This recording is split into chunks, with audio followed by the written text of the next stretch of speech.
30 บาทรักษาทุกที่ที่คลินิกทันตกรรมเพียงสังเกตโลโก้30 บาทรักษาทุกที่ก็สามารถรับบริการอุดฟันถอนฟันขูดหินปูนเคลือบหลุมร่องฟันเคลือบฟูออไรด์ไม่เสียค่าใช้จ่ายใช้แค่บัตรประชาชนไม่ต้องรอคิวนานสอบถามข้อมูลเพิ่มเติมโทรสายด่วนสปสช1330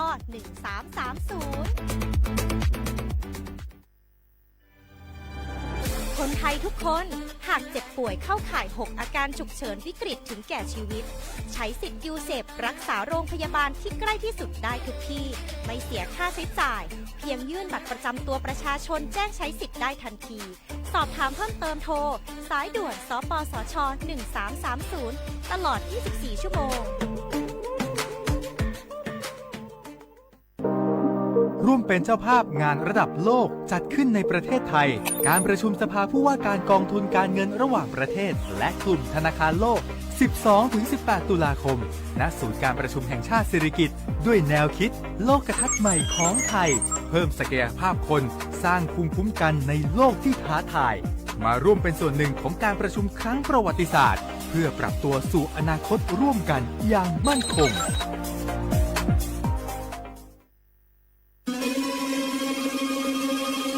ก้าวสำคัญมาถึงแล้วเจียงใหม่นครหลวงของล้านนา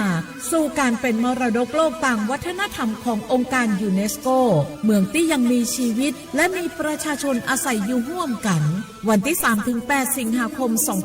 2569 นี้สภาการโบราณสถานระหว่างประเทศจะลงพื้นที่ตรวจความพร้อมจังหวัดเจียงใหม่ขอเชิญชวนภาครัฐเอกชนและพี่น้องชาวเจียงใหม่ทุกคน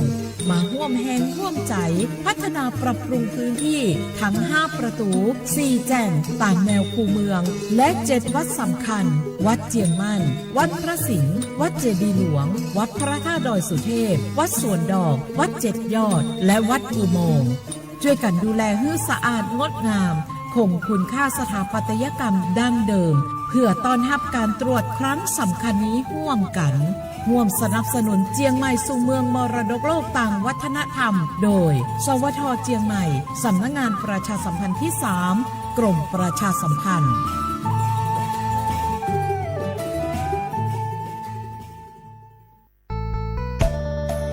สถานีวิทยุกระจายเสียงแห่งประเทศไทยจังหวัดเชียงใหม่กรมประชาสัมพันธ์ประกาศรับสมัครบุคคลเป็นลูกจ้างเหมาบริการตำแหน่งพนักงานกระจายเสียงภาษาเมียนจำนวน1อัตราเพื่อเป็นตัวแทนนำข่าวสารร่วมพัฒนาคุณภาพชีวิตชาวเมียนและเผยแพร่วัฒนธรรมท้องถิ่นให้เป็นที่รู้จักผู้สนใจยื่นใบสมัครด้วยตนเองได้ที่งานธุรการสถานีวิทยุกระจายเสียงแห่งประเทศไทยจังหวัดเชียงใหม่ตำบลช้างคลานอำเภอเมืองจังหวัดเชียงใหม่ตั้งแต่บัดนี้เป็นต้นไปสอบถามข้อมูลเพิ่มเติมได้ที่053-276-068ในวันและเวลาราชการมังลิวเอาเก่งเจ้าก็ช่วงนี้ได้ยินคนบ่นกันเยอะเลยนะเรื่องความไม่โปร่งใสเนี่ยใช่แต่รู้ไหมล่ะว่าจริงๆแล้วพวกเราช่วยกันได้นะทำยังไงหรอเดี๋ยวนี้มีช่องทางร้องเรียนที่เข้าถึงง่ายแจ้งเบาะแสได้สะดวกมากอย่างสายด่วนปปช1205อ๋อแบบนี้ทุกคนก็มีส่วนทำให้บ้านเราดีขึ้นได้จริงๆแน่นอนการต่อต้านทุจริตจะสำเร็จได้ก็เพราะคนอย่างเราร่วมมือกันสำนักงานประชาสัมพันธ์ที่3กรมประชาสัมพันธ์ปียังไงดีเจ้าแม่น้องกำลังเข้าสู่ช่วงสูงวัยและจะดูแลเปิ้ลยังไงดีเจ้าฮูก็ผู้สูงวัยเปิ้ลไม่ได้เท่าเหมือนกันหมดเนอะกลุ่มติดสังคมเนี่ยว่าเปิ้ลแก่แต่ใจวัยรุ่นต้องจวนกันออกกำลังกายทำกิจกรรมเวลาปะหมู่ปะฝูงมาใดเปิ้ลก็ตึงคึกคักกันกูเตืออันนี้แม่น้องเลยนะวันออกไปขายเห็ดลมที่ตูดกาดแล้ววันนี้นะเปิ้ลก็มีนัดไปที่โรงเรียนผู้สูงอายุแหมซอบอกซอบใจขนาดกลุ่มติดบ้านก็เป็นกลุ่มที่บ่ออกไปไหนต้องแปลงบ้านให้ปลอดภัยเตียวบ่ข้องบ่เต้ามันไปพอไปกอยดูแลเรื่องกับเข้ากับป่าจะได้มาง่อมมาเงานะส่วนกลุ่มสุดท้ายกลุ่มติดเตียงก็ต้องพอต้องกอยบ่ฮื้อลำหูลำตาเต ตึงพลิกตัวทำความสะอาด ดูแลอาหารยุกยา และต้องใส่ใจเรื่องของความรู้สึกบ่ให้เปิ้นรู้สึกว่าโดดเดี่ยว ฟังจะอี้ค่อยสบายใจหน่อยเจ้าขอบคุณนักๆเจ้าพี่เดี๋ยวน้องจะปิกไปดูแลแม่ก่อนนะเจ้า และจะไปเลือนป่าแม่ไปตรวจสุขภาพประจำปีตัวเนอะ เจ้า ดูแลผู้สูงอายุถูกวิธีผู้สูงวัยก็ยิ้มได้ ลูกหลานก็สบายใจด้วยความปรารถนาดีจากสำนักงานประชาสัมพันธ์ที่ 3 กรมประชาสัมพันธ์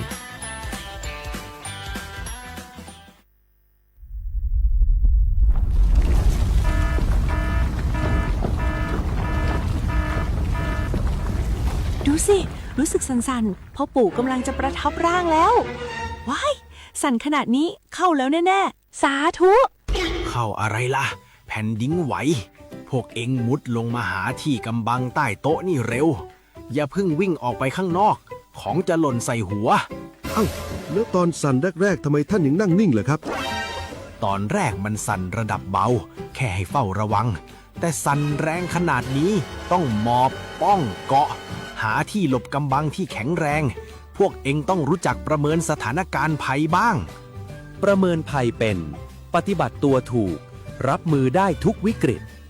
สำนักงานประชาสัมพันธ์ที่ 3 กรมประชาสัมพันธ์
เชียขวาบุลาข้อขวาอามาซาอาว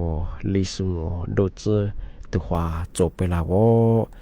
อาวลิซุงโอปากกากุงโอปัญญาสถานีวิทยุกระจายเสียงแห่งประเทศไทยจังหวัดเชียงใหม่สำนักงานประชาสัมพันธ์ที่3กรมประชาสัมพันธ์โวแน่ๆโฉบโมควายีจิโมติขวาโดที่มูลงโงปัญญาหนีโมควายีสามโมที่ยมาหนีขวาด้วยแน่ๆที่ขวาที่มูลที่ขวานาทีเนียขวายีนาเนียเจโดจ้าวิทยุว่าโดยจะมาโงปัญญายีระบบยาระบบ AM ยีครึ่งความถี่โงปัญญาว่าที่ตัวลี่เฮียชิดสุดโชว่าโจญาโดละอาตินทาวระบบไลฟ์สดคือว่า Facebook ยีเพลงว่าเบอร์สวทเชียงใหม่ AM 1476กิโลเฮิรตซ์ที่เลโบญาโดละอาทิตย์นี้ที่ถึงมาปีใหม่ซื้อจีนชมังงปัญญาบุหรี่ไฟฟ้าไงที่ว่าอยู่โกไฟฟ้าเชื่อมาบุหรี่ไฟฟ้างอปัญญาอันตรายต่อสุขภาพงอผู้ใช้อยู่สูอาทิตย์นี้คงใกล้ชิดไงเอาประเทศจะสุดละเฮสุขภาพคือที่ลีเบรนาบังงาอาทิตย์บ้างงอปัญญายิวสูจำหน่ายงอนำเข้าแต่ละสูโดงอทำมาคือล้วนผิดกฎหมายงาที่เป็นยังเฉพาะงาอมสายาสำนักงานตำรวจแห่งชาติงาก็เราไม่ยาถือยาปรับปรามงอบุหรี่ไฟฟ้าอย่าต่อเนื่องงอที่เรียกตัวเขาอย่างนี้งาที่เรียกก็เราอย่างงาที่นี้ก็เราเคยยาถือยาทำลายโกดันงา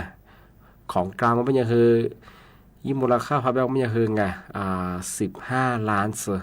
ทีดียืมมาเป็นไงบุหรี่ไฟฟ้ามันงาที่ถึงบางงเป็นยาล่าสุดไงที่มาสากลายาสำนักงานตำรวจคือว่าสุขแต่ละสุรางอรับรอจ่ายมาคืองไม่คือยี่มูลค่าเนี่ยคือ15 ล้านบาทสุดที่เลยซูมุเลวแบงก์ของงานที่แบงก์งเป็นยาปีขวาเอามาจำหน่ายไงมันก็คือสุกว่าต่างประเทศเขาเนี่ยเพื่อนบ้านเขาเนี่ยไงขุดแต่เดือดละโซพมัวงเป็นยังไงแจ้งสำนักงานตำรวจแห่งชาติไงเบอร์โทรศัพท์งเป็นยัง1599ไงมาคือสายด่วนง1599ไงปีขวาเดียวยี่แต่ละสู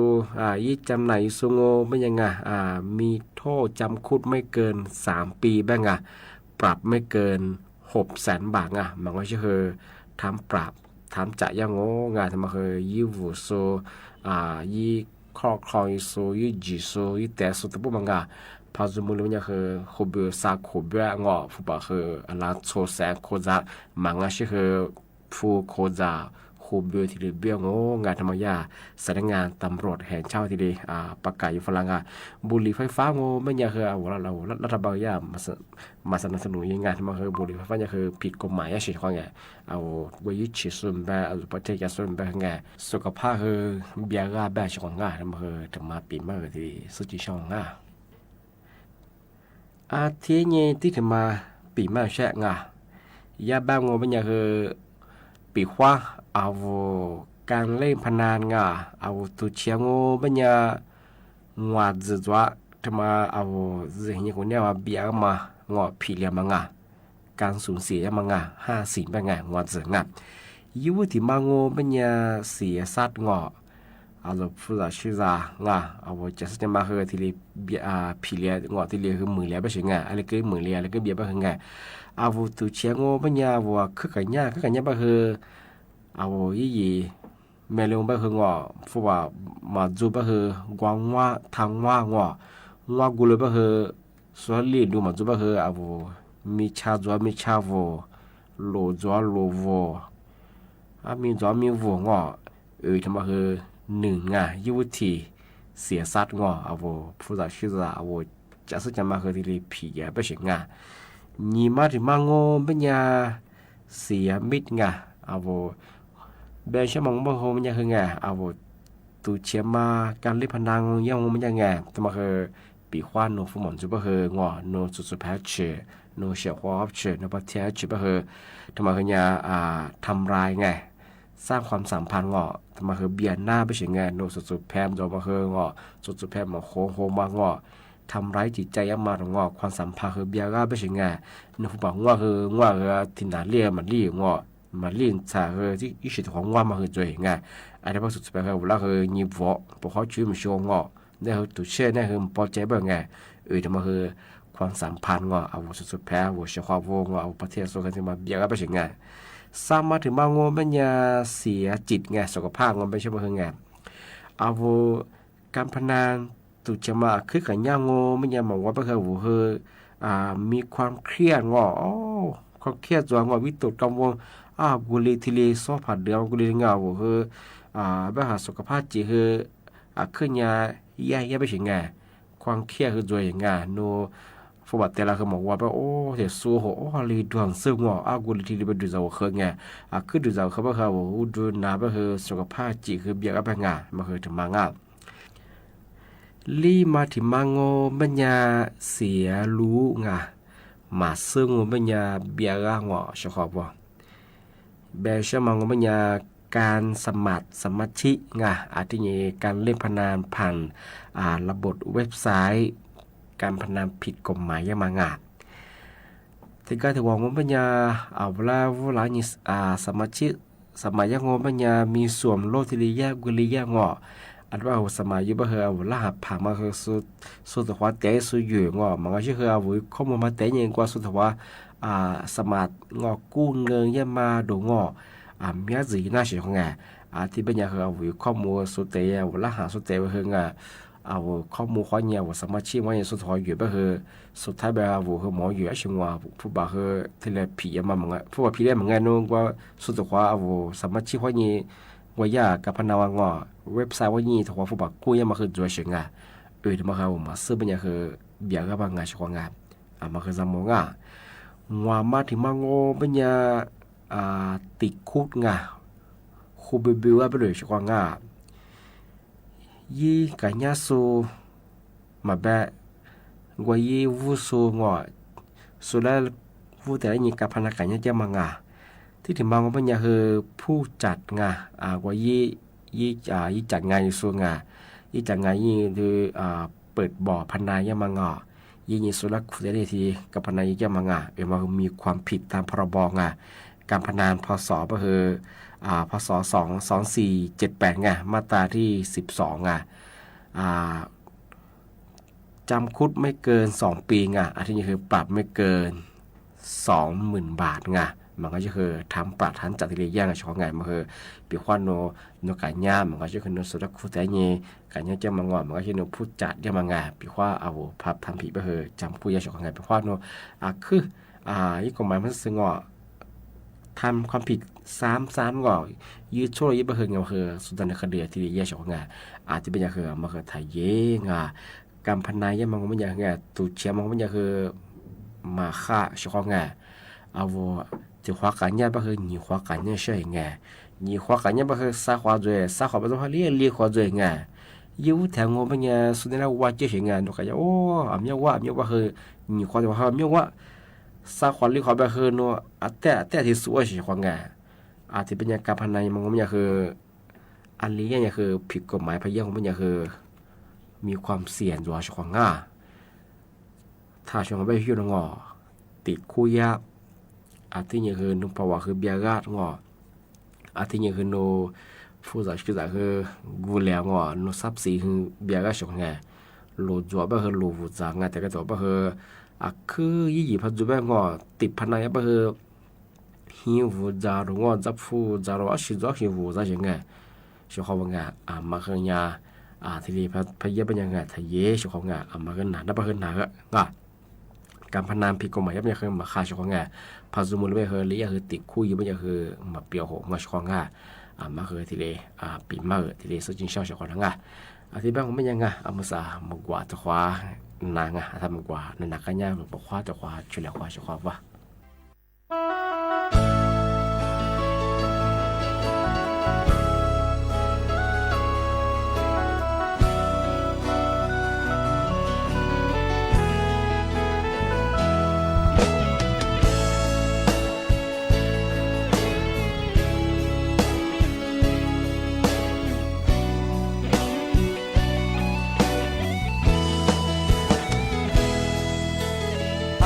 你弄么呗，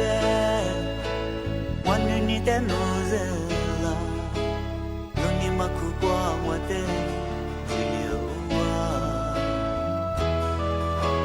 你女的是我的肉，让妈咪都妈咪，阿里边是弄的福个巴拉塞。la su ni sho wan ni ta nu se lo do ni te ma chi chi ni liu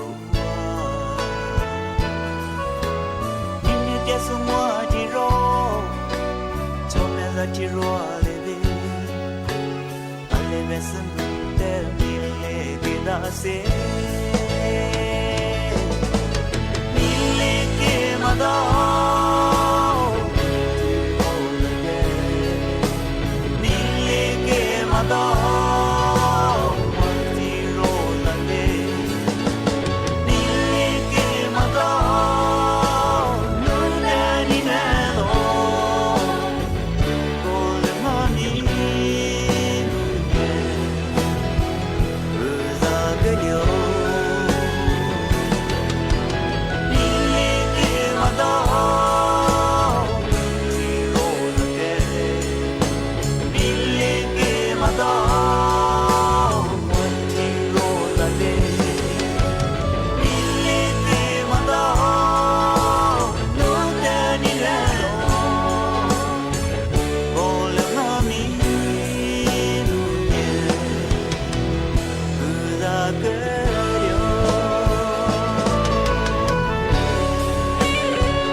ti ro nga mi ya ni ja che la lo ale be se no te ni ke da se ni le ke ma da ni ro la le ni le ke ma da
Mơ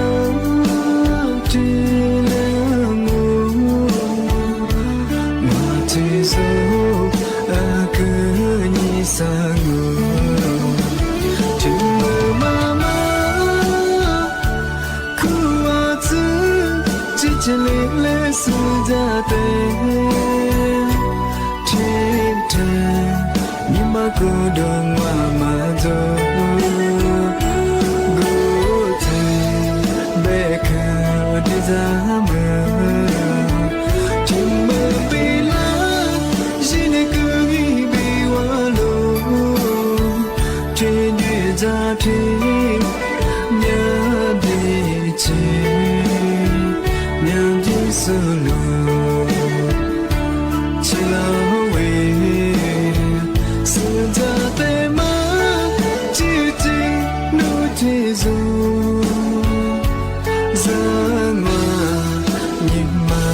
sa ko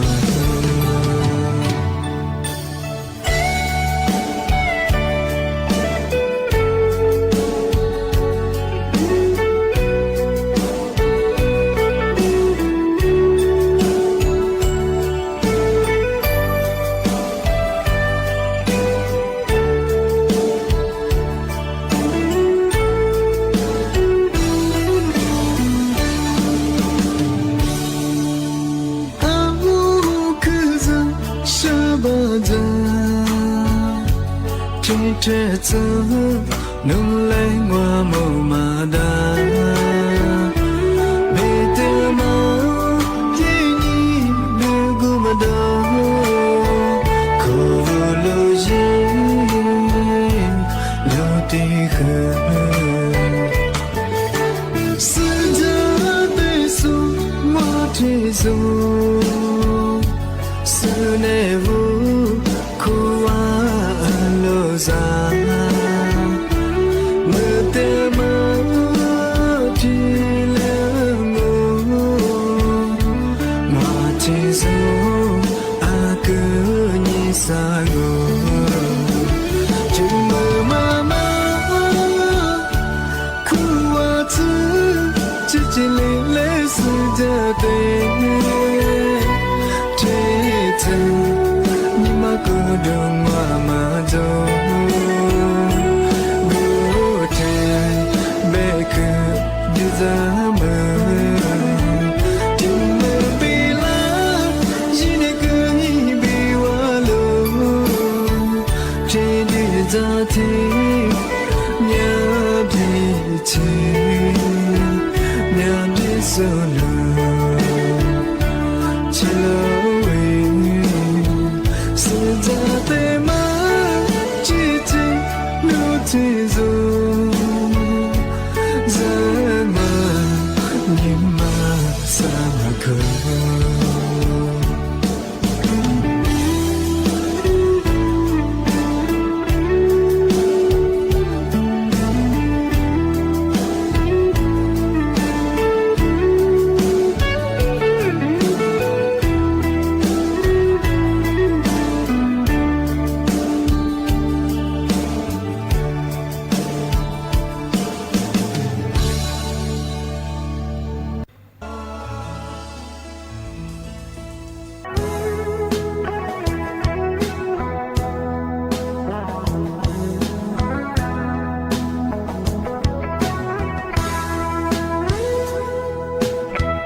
สำนักงานตำรวจแห่งชาติประกาศแจ้งเตือน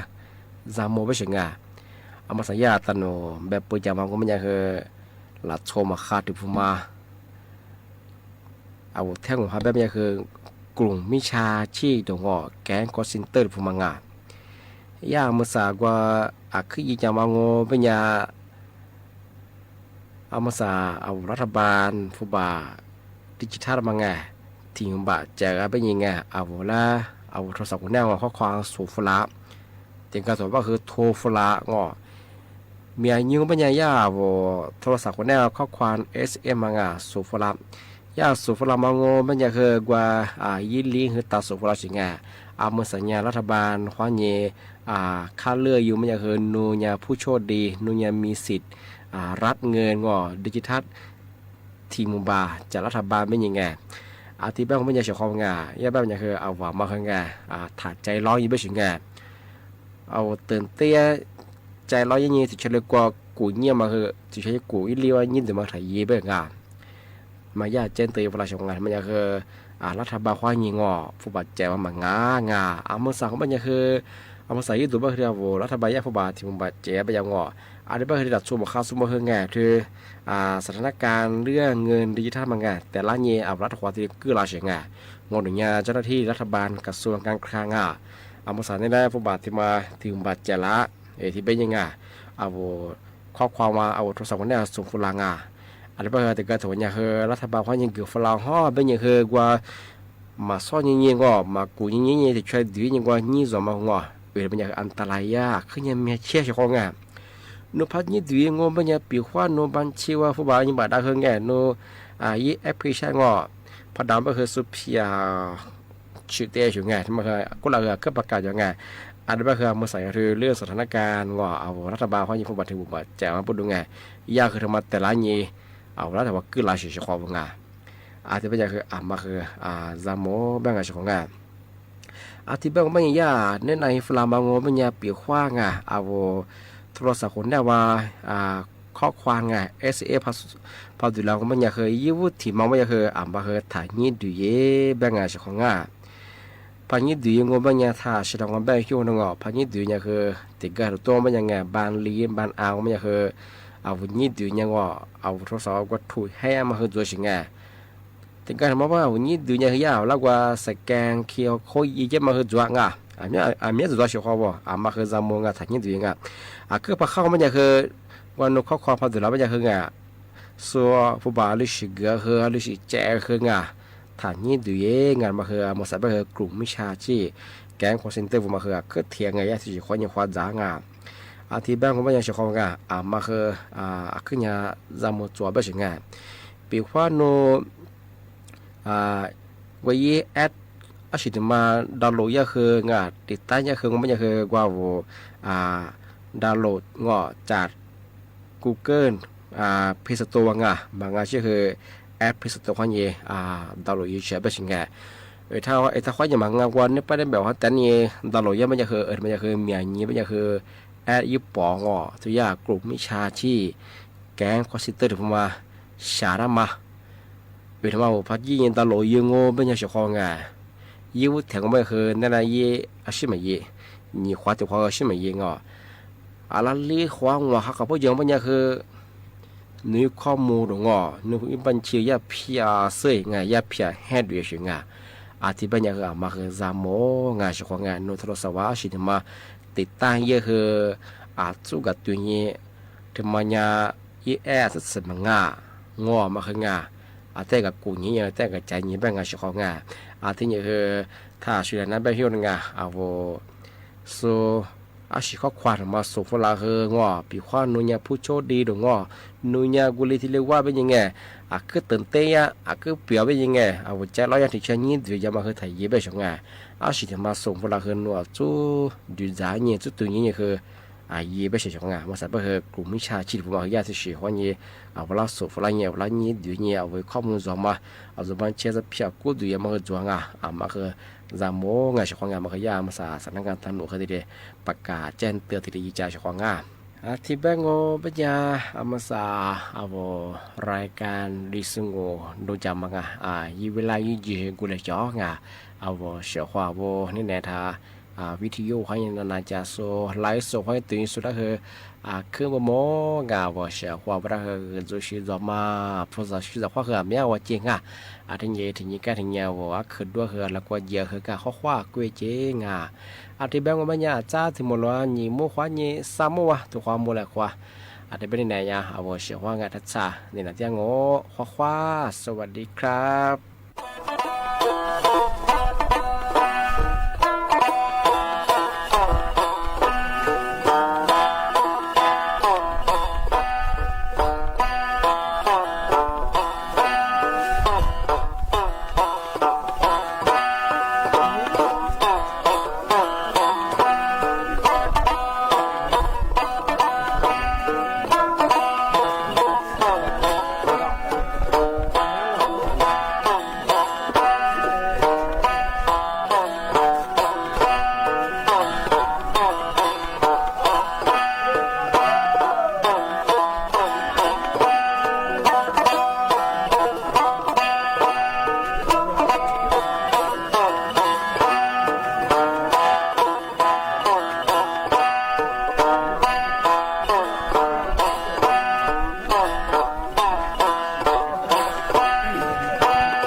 茄子瓜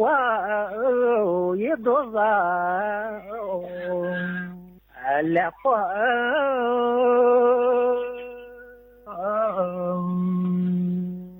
丢发花也难忘来月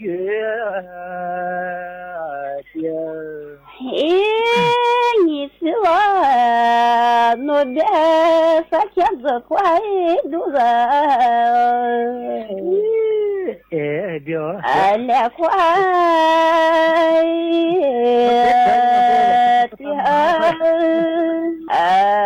也快多少？来月的。谢谢你呢，你我和子瓜也来着，你。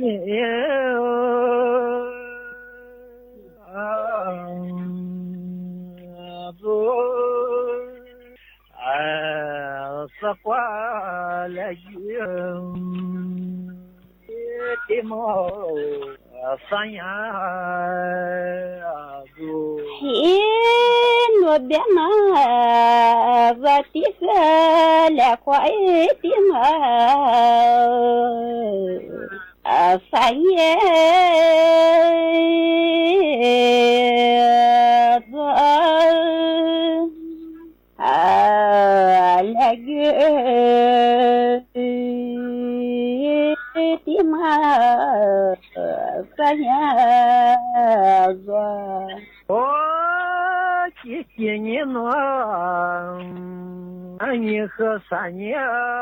我的多，也别走。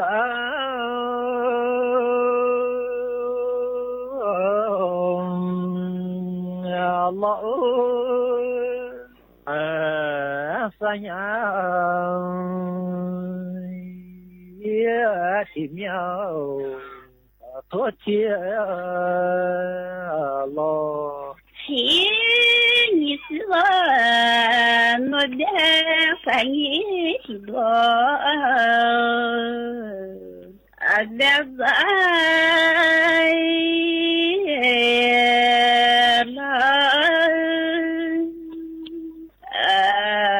三呀，前面多见了。我谢谢你上，我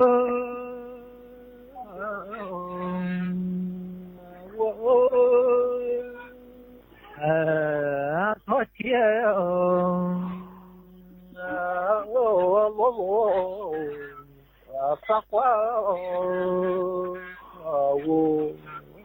ข้อข่าวดังนี้นายกรัฐมนตรีไทยและประธานาธิบดีแห่งสาธารณรัฐแห่งสหภาพเมียนมาเตรียมหารือทวิภาคีและความร่วมมือรอบด้านระหว่างการเยือนประเทศไทยอย่างเป็นทางการวันที่ 6-7 สิงหาคมนี้ที่ประชุมคณะอนุกรรมการด้านการพัฒนาการลงทุนใหม่ของประเทศตั้งคณะทำงาน5ชุดขับเคลื่อนการลงทุนตั้งเป้าหมายให้เศรษฐกิจไทยเติบโตมากกว่า3%หลายประเทศแสดงความยินดีที่คณะกรรมการสันติภาพบรรลุข้อตกลงที่จะปลดอาวุธกลุ่มฮามาสการแข่งขันแบดมินตันเวิลด์ทัวร์ไทเปโอเพ่น 2026 หัตถ์ไทยทิพย์นิจาดกับณปภากรตุงคสถานผ่านเข้ารอบรองชนะเลิศได้สำเร็จต่อไปเป็นรายละเอียดของข่าวนายกรัฐมนตรีไทยและประธานาธิบดีแห่งสาธารณรัฐแห่งสหภาพเมียนมาเตรียมหารือทวิภาคีและความร่วมมือรอบด้านหมอกควันข้ามแดนกลุ่มชาติพันธุ์และยาเสพติดในระหว่างการเยือนประเทศไทยอย่างเป็นทางการระหว่างวันที่ 6-7 สิงหาคมนี้ นายอนุทินชาญวีรกูลนายกรัฐมนตรีและรัฐมนตรีว่าการกระทรวงมหาดไทยเปิดเผยถึงการเดินทางเยือนประเทศไทยอย่างเป็นทางการของพลเอกอาวุโสมินอองไลน์ประธานาธิบดีแห่งสาธารณรัฐแห่งสหภาพเมียนมาระหว่างวันที่ 6-7 สิงหาคมนี้ว่ามีกำหนดหารือทวิภาคีรวมถึงการหารือเป็นการส่วนตัวระหว่างผู้นำหรือ Four Eyes Meeting เพื่อแลกเปลี่ยนข้อคิดเห็นในประเด็นสำคัญร่วมกันครอบคลุมประเด็นความร่วมมือที่สำคัญระหว่าง2ประเทศทั้งปัญหาสารพิษในแม่น้ำปัญหาหมอกควันข้ามแดนกลุ่มชาติพันธุ์รวมถึงการป้องกันและปราบปรามยาเสพติดซึ่งล้วนเป็นประเด็นที่ส่งผลกระทบต่อทั้ง2ประเทศและจำเป็นต้องอาศัยความร่วมมือในการแก้ไขท่านมาเยือนประเทศไทยอย่างเป็นทางการครับ2 วันพูดคุยหารือทวิภาคีหารือ Four Eyes แล้วก็มีการให้ไปพบกับสภาการค้าไทยเมียนมาคุยกันสารพิษหมอกควันชนกลุ่มน้อยยาเสพติดก็ต้องพูดคุยอย่างนี้ครับว่าเราเป็นเพื่อนบ้านกันเราต้องมีความสัมพันธ์ที่ดีต่อการสนับสนุนเกื้อกูลกันนั้นถ้าประเทศใดประเทศหนึ่งมีความเดือดร้อนจากการกระทำหรือผลพวงจากอีกประเทศหนึ่งเราก็ต้องช่วยกันแก้ไข นอกจากนี้ประธานาธิบดีเมียนมามีกำหนดพบหารือกับสภาการค้าไทยเมียนมาโดยรัฐบาลให้ความสำคัญกับการส่งเสริมความร่วมมือด้านเศรษฐกิจควบคู่กับความร่วมมือภาครัฐเพื่อเปิดโอกาสให้ภาคเอกชนของทั้งสองประเทศสร้างความสัมพันธ์และต่อยอดความร่วมมือทางธุรกิจอย่างไรก็ตามไทยและเมียนมาเป็นประเทศเพื่อนบ้านที่มีความสัมพันธ์อันดีมาอย่างต่อเนื่องโดยเชื่อว่าทั้งสองฝ่ายต่างมีประเด็นที่ต้องการขอความร่วมมือซึ่งกันและกันและการหารือครั้งนี้จะเป็นโอกาสในการแลกเปลี่ยนความคิดเห็นและผลักดันความร่วมมือในทุกมิติเพื่อประโยชน์ร่วมกันของทั้งสองประเทศชวิสาประทุมมารายงานภาครัฐและเอกชนตั้งเป้าหมายให้เศรษฐกิจไทยเติบโตมากกว่า3%โดยที่ประชุมคณะอนุกรรมการด้านการพัฒนาการลงทุนใหม่ของประเทศได้ตั้งคณะทำงานร่วม5ชุดขับเคลื่อนในทุกมิติให้เห็นผลลัพธ์ภายใน6เดือนนายเอกนิติทันประภาสรองนายกรัฐมนตรีและรัฐมนตรีว่าการกระทรวงการคลังเปิดเผยผลการประชุมคณะอนุกรรมการด้านการพัฒนาการลงทุนใหม่ของประเทศครั้งที่ 1/2569 ภายใต้คณะกรรมการร่วมภาครัฐและเอกชนเพื่อแก้ไขปัญหาทางเศรษฐกิจหรือกรอ.วันนี้ว่าภาครัฐและเอกชนตั้งเป้าหมายยกระดับเศรษฐกิจไทยให้เติบโตมากกว่า3%และผลักดันขีดความสามารถทางการแข่งขันให้ติด20อันดับแรกของโลกภายใน4ปีโดยที่ประชุมมีมติจัดตั้งคณะทำงาน5ชุดเพื่อขับเคลื่อนในทุกมิติสำคัญอย่างครอบคลุมได้แก่ Investment Industry Transformation Hub ด้านการลงทุนเพื่อยกระดับอุตสาหกรรม AI and Digital Hub ด้านปัญญาประดิษฐ์และดิจิทัล Green Economy Hub ด้านเศรษฐกิจสีเขียว Financial Hub ด้านนวัตกรรมทางการเงินและ Medical Hub ด้านนวัตกรรมทางการแพทย์เพื่อเป็นกลไกหลักในการเร่งผลักดันสัดส่วนการลงทุนรวมให้เพิ่มจาก22%ถึง 23%แต่ระดับ30%ของ GDP ภายใน4ปีภายใต้การใช้เครื่องมือสนับสนุนที่หลากหลายและสั่งให้ทุกคณะทำงานเร่งกำหนดแผนปฏิบัติการที่สร้างผลลัพธ์ได้อย่างรวดเร็วหรือ Quick Win ภายใน6เดือนแผนระยะกลาง2ปีและแผนโครงสร้างพื้นฐานระยะยาว4ปีเราจะมีให้แต่ละชุดเนี่ยนะครับไปทำ Quick Big Win ภายใน6เดือนจะต้องทำอะไรที่มี Impact ที่สามารถทำได้เร็วและมีผลต่อการเพิ่มศักยภาพการแข่งขันได้แล้วก็มี Big Win ก็คือภายใน2ปีจะทำอะไรซึ่งอันนี้อาจจะต้องใช้เวลาแล้วก็ใน4ปีเรียกว่า Long Win ก็คือที่เป็นระยะยาวที่เราจะต้องทำโครงสร้างพื้นฐานเรานัดประชุมครั้งต่อไปก็คือภายใน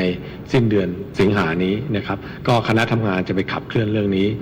เอาโจทย์จากที่ท่านนายกมอบไว้มาแตกโจทย์เป็นแต่ละด้านเพราะฉะนั้นอันนี้ก็จะเห็นชัดเลยนะครับนายนฤทธิ์ เทิดเสถียรศักดิ์เลขาธิการคณะกรรมการส่งเสริมการลงทุนหรือ BOI กล่าวว่าความแตกต่างของคณะอนุกรรมการชุดนี้คือความร่วมมือในวงกว้างโดยดึงตัวแทนจากสถาบันหลักของภาคเอกชนและผู้ทรงคุณวุฒิระดับประเทศเข้ามาร่วมกำหนดทิศทางอย่างใกล้ชิดส่วนการขับเคลื่อนนโยบายเป็นความร่วมมือจากหลายหน่วยงานภาครัฐเพื่อสนับสนุนให้การยกระดับเศรษฐกิจไปสู่เป้าหมายที่วางไว้เครื่องมือที่เราใช้ขับเคลื่อนนี่จะมากกว่าเครื่องมือของ BOI อันนี้จะมีเครื่องมือของกระทรวงการคลังเครื่องมือของกระทรวงพลังงานนะครับเครื่องมือของกระทรวงพาณิชย์ต่างๆเนี่ยมาช่วยกันด้วยเพื่อทำให้บรรลุเป้าที่ท่านรองนายกพูดถึงว่าต้องการสร้าง growth ที่เป็นมากกว่า 3% แล้วก็รวมทั้งผลักดันให้ไทยเนี่ยมีขีดความสามารถในการแข่งขัน Top 20 นะครับอันนี้ก็เป็นเป้าใหญ่ที่ทุกคนยึดแล้วก็ใช้เครื่องมือหลากหลายเพื่อมาช่วยกันครับเครื่องมือทางการเงินของสมาคมธนาคารด้วยครับด้านตัวแทนภาคเอกชนนำโดยประธานสภาหอการค้าไทยประธานสมาคมธนาคารไทยและผู้แทนจากสภาอุตสาหกรรมแห่งประเทศไทยและสภาธุรกิจตลาดทุนไทยมีความเชื่อมั่นต่อทิศทางการทำงานของรัฐบาลเนื่องจากมีการกำหนดเป้าหมายและตัวชี้วัดร่วมกันอย่างชัดเจนและมีแผนปฏิบัติงานที่สามารถจับต้องได้จริงรวมถึงการดึงหน่วยงานอิสระอย่างธนาคารโลกเข้ามาร่วมประเมินและตรวจสอบรูปแบบการลงทุนเพื่อสร้างความโปร่งใสและเพิ่มความมั่นใจภาคเอกชนยังได้แสดงความชื่นชมที่รัฐบาลเปิดรับฟังความคิดเห็นอย่างรอบด้านพร้อมเสนอแนะว่าการเปลี่ยนผ่านทางอุตสาหกรรมจะต้องให้ความสำคัญกับการดูแลอุตสาหกรรมดั้งเดิมควบคู่ไปกับการส่งเสริมอุตสาหกรรมใหม่ปฏิพล สัทธพรหมมารายงานกรมพัฒนาธุรกิจการค้าออกคำสั่งใหม่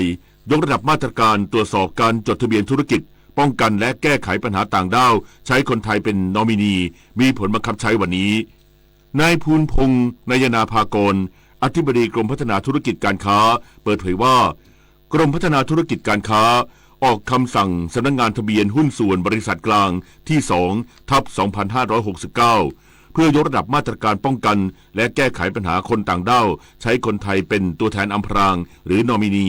โดยกำหนดให้การจดทะเบียนจัดตั้งและการแก้ไขข้อมูลห้างหุ้นส่วนหรือบริษัทจำกัดกรณีมีคนต่างด้าวร่วมลงทุนหรือมีอำนาจลงนามต้องยื่นหนังสือชี้แจงการลงทุนพร้อมเอกสารแสดงรายการเดินบัญชีธนาคารย้อนหลัง3 เดือนเพื่อตรวจสอบแหล่งที่มาของเงินลงทุนและความสามารถในการลงทุนที่แท้จริง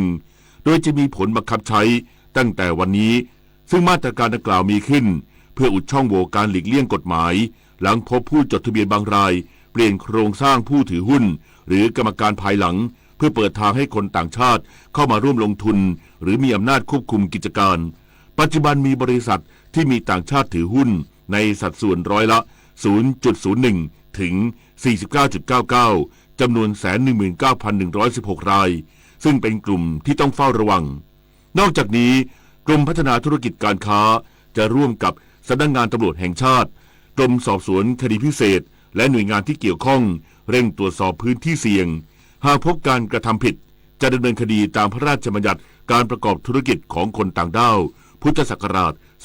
2542 โดยมีโทษจำคุกไม่เกิน 3 ปีหรือปรับ 100,000 ถึง 1 ล้านบาทหรือทั้งจำทั้งปรับ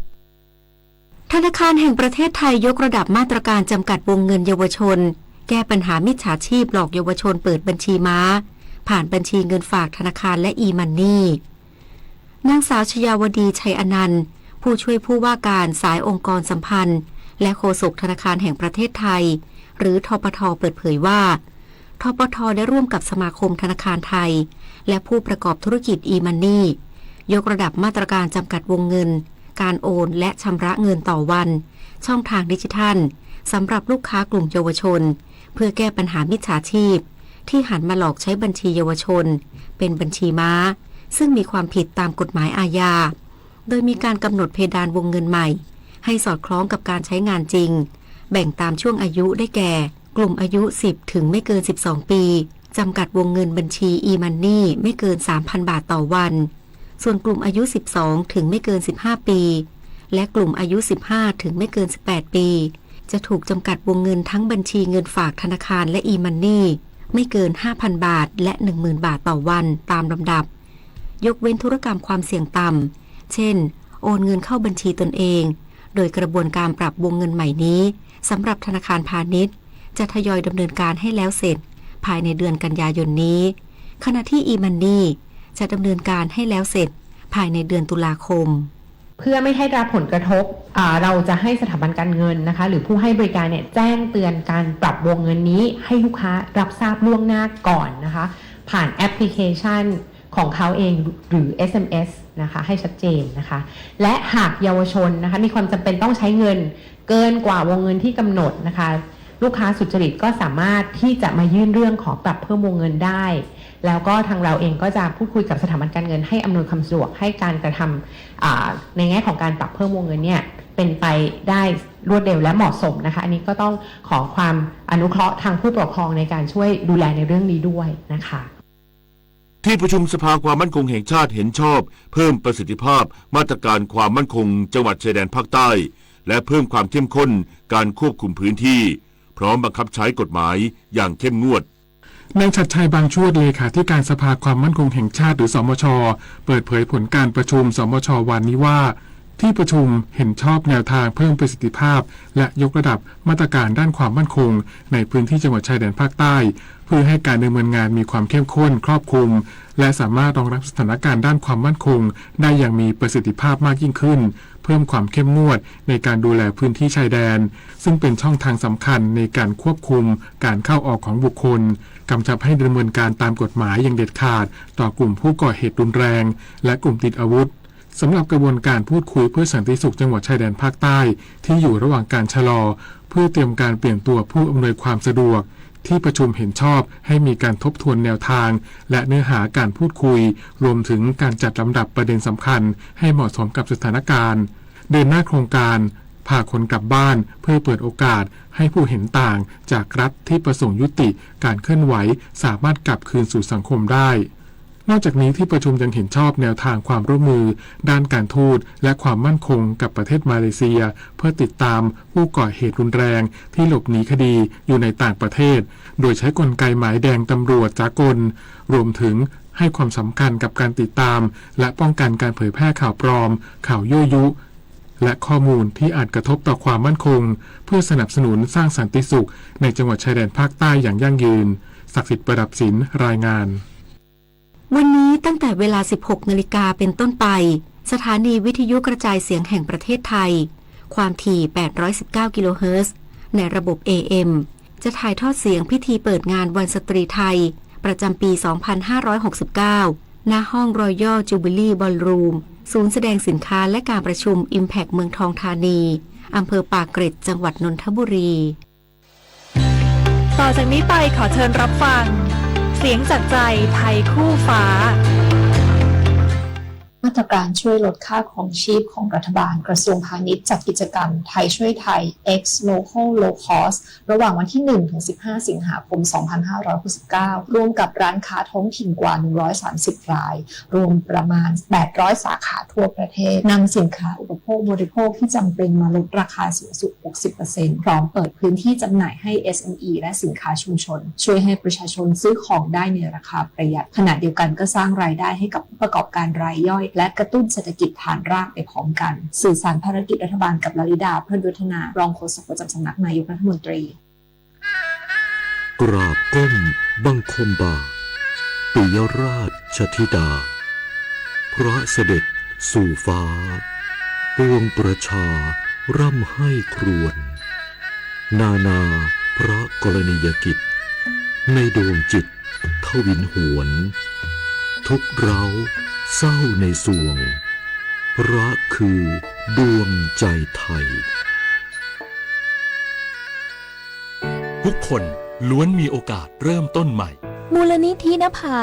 หนึ่งในพระดำริของสมเด็จพระเจ้าลูกเธอเจ้าฟ้าพัชรกิติยาภานเรนทิราเทพยวดีกรมหลวงราชสารินีสิริพัฒน์มหาวชิรราชธิดามุ่งสร้างโอกาสพัฒนาผู้ก้าวพลาดกลับคืนสู่สังคมอย่างมีคุณค่าเพราะโอกาสเปลี่ยนชีวิตมูลนิธินภาพลังแห่งโอกาสพลังแห่งการเริ่มต้นเพื่อสังคมที่ยั่งยืน 7:15 นาทีต่อไปเสนอข่าวต่างประเทศสำนักข่าวต่างประเทศรายงานว่าหลายประเทศอาทิปากีสถานสหภาพยุโรปอังกฤษเยอรมนีและเบลเยียมแสดงความยินดีที่คณะกรรมการสันติภาพบรรลุข้อตกลงที่จะปลดอาวุธกลุ่มฮามาสและกลุ่มติดอาวุธต่างๆในฉนวนกาซาโดยสมบูรณ์ซึ่งถือเป็นก้าวสำคัญที่จะนำไปสู่สันติภาพและความมั่นคงที่ยั่งยืนพร้อมหวังว่าทุกฝ่ายที่เกี่ยวข้องจะปฏิบัติตามพันธสัญญาอย่างเต็มที่ซึ่งความพยายามเหล่านี้จะนำไปสู่การกำหนดอนาคตและการจัดตั้งรัฐปาเลสไตน์ที่สมบูรณ์อย่างไรก็ตามนายอิตามาเบนกวีรัฐมนตรีว่าการกระทรวงความมั่นคงแห่งชาติของอิสราเอลซึ่งมีแนวคิดขวาจัดออกมาปฏิเสธข้อตกลงดังกล่าวโดยอ้างว่าอิสราเอลไม่สามารถยอมรับเงื่อนไขภายใต้ข้อตกลงนี้ที่ให้อิสราเอลยุติการโจมตีสมาชิกกลุ่มฮามาสซึ่งถือเป็นการยินยอมให้กลุ่มฮามาสวางแผนก่อเหตุความรุนแรงครั้งต่อไปประธานาธิบดีโดนัลด์ทรัมป์ผู้นำสหรัฐเปิดเผยระหว่างการประชุมคณะรัฐมนตรีที่แคมป์เดวิดรัฐแมริแลนด์ทางตะวันออกของสหรัฐเมื่อวานนี้เกี่ยวกับความกังวลที่สหรัฐจะอนุญาตให้ยูเครนสร้างระบบขีปนาวุธป้องกันภัยทางอากาศแพทริออตหลังประธานาธิบดีโวโลดิเมียร์ เซเลนสกี้ผู้นำยูเครนต้องการระบบป้องกันภัยทางอากาศแพทริออตและขีปนาวุธโทมาฮอคซึ่งมีอำนาจทำลายล้างสูงพร้อมเน้นย้ำว่าต้องคิดไตร่ตรองอย่างรอบคอบเพราะหากมอบเทคโนโลยีเหล่านี้ไปสักวันหนึ่งอาจหันกลับมาเล่นงานสหรัฐได้ทั้งนี้ภายหลังการพบหารือระหว่างประธานาธิบดีทรัมป์กับประธานาธิบดีเซเลนสกี้ที่ประเทศตุรกีเมื่อช่วงกลางเดือนกรกฎาคมที่ผ่านมาประธานาธิบดีทรัมป์ประกาศว่าจะมอบใบอนุญาตผลิตระบบขีปนาวุธแพทริออตให้แก่ยูเครนเพื่อช่วยป้องกันการโจมตีของรัสเซียนางจอร์เจียเมโลนีนายกรัฐมนตรีอิตาลีออกแถลงการณ์เมื่อวานนี้โดยระบุว่า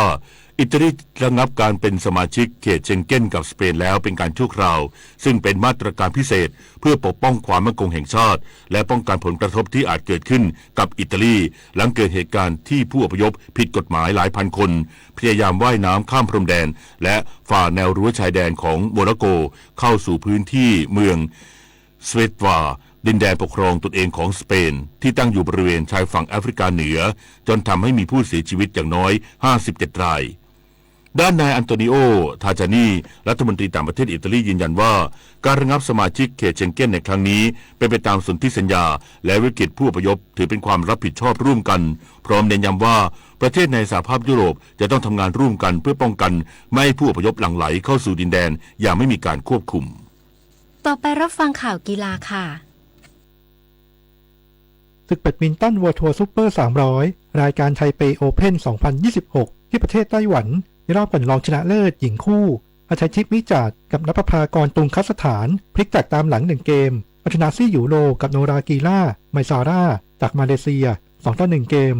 11-21 22-20 24-22ผ่านเข้าสู่รอบรองชนะเลิศไปพบกับซูมิเรนาคาดะกับมิยูทากาฮาชิจากญี่ปุ่นด้านหญิงเดี่ยวสุภานิดาเกตทองพ่ายแทนวิชามาจากอินเดีย1-2เกมส่วนคู่ผสมรัตนภักอูบทองกับเชนิชาสุดใจประภารัตน์แพ้คู่จากไต้หวัน1-2เกมและอีกคู่สุภักจอมเกาะกับอนิชาตรงสถาพรพันธ์พ่ายคู่จากอินโดนีเซีย1-2เกมคือเส้นทางในรอบก่อนรองชนะเลิศเทนนิสเยาวชนรุ่นอายุไม่เกิน14ปีเก็บคะแนนสะสมอันดับเยาวชนเอเชีย LTAT-ATF สนาม4ที่ศูนย์พัฒนากีฬาเทนนิสแห่งชาติเมืองทองธานีในรอบชิงชนะเลิศหญิงเดี่ยวนิชวรัตน์พลอยเกษมสุขดาวรุ่งไทยมือวางอันดับ1ของรายการคว้าแชมป์หญิงเดี่ยวได้ตามคาดหลังเอาชนะชิโอริอิซึกะจากญี่ปุ่น7-5 และ 6-0 และเป็นการได้แชมป์รายการนี้เป็นครั้งที่2หลังจากได้แชมป์จากสนามที่2ได้คะแนนสะสมอันดับเยาวชนเอเชีย200คะแนนนอกจากนี้นิชวรัตน์ยังได้ช่วยแชมป์ไปที่2จากประเภทหญิงคู่โดยจับคู่กับจันทรรัตน์ธนานิสรช่วยกันหัวชนะเอมม่าเย่จากไต้หวันกับจือโยเหลียงจากฮ่องกง2-0 เซต6-4 และ 6-2 ด้านผลชายเดี่ยวรอบชิงชนะเลิศอนันต์ ทีพงศิริเลิศของไทยแพ้ให้แก่เรวันอมาราสิงเหมือวางอันดับ3จากศรีลังกาไปอย่างน่าเสียดาย1-2 เซต7-5 3-6 และ 5-7 ได้รองแชมป์รับ133คะแนนสนุกเกอร์สะสมคะแนนไทยแลนด์แรงกิ้งสนามที่5หัวหินครับที่โรงแรมหัวหินแกรนด์พลาซ่าจังหวัดประจวบคีรีขันธ์ในรอบรองชนะเลิศ F1 เทพชยาอุ่นหนูมืออันดับ18ของโลกเจอกับนุกสงขลากฤษณัทเลิศสัตยาธรมืออันดับ1ของไทยซึ่ง F1 ในฐานะมืออาชีพโลกต้องต่อให้คู่ต่อสู้7แต้มทุกเฟรมผลปรากฏว่าเกมนี้นุกสงขลาเป็นฝ่ายออกคิวได้เฉียบคมกว่าเอาชนะไป4-1เฟรมไปเข้าไปชิงชนะเลิศเป็นสนามที่4ขณะที่ F1 เต็งแชมป์ต้องตกรอบรองชนะเลิศไปอย่างน่าเสียดายมวยสากลนครหลวงบ็อกซิ่งโรดทูเวิลด์แชมเปี้ยนที่เวทีมวยนครหลวงสเตเดียมธนันชัยจรูนพักรองแชมป์โลกอันดับ2สภามวยโลก WBC รุ่น112ปอนด์ปะทะกับพัฒนาศรีสวัสดิ์ดีกรีเหรียญทองกีฬาเยาวชนแห่งชาติและแชมป์ประเทศไทยก่อนธนันชัยอาศัยฝีมือเข้าทำได้ชัดเจนกว่าเอาชนะคะแนนไปได้อย่างเอกฉันท์ทั้ง3เสียงหลังจบการชกนายสุรชาติพิสิทธิ์วุฒินันท์โปรโมเตอร์เปิดเผยว่าเป้าหมายต่อไปธนันชัยจะไปชกตัดเชือกกับฟรานซิโกโรดิเกรสจูเนียร์รองอันดับ1ชาวเม็กซิโกและอัดดันธนันชัยขึ้นชกชิงแชมป์โลกรุ่น108ปอนด์กับเพชรโกศลอีกด้วยพิจิตรกาญจนกุลรายงาน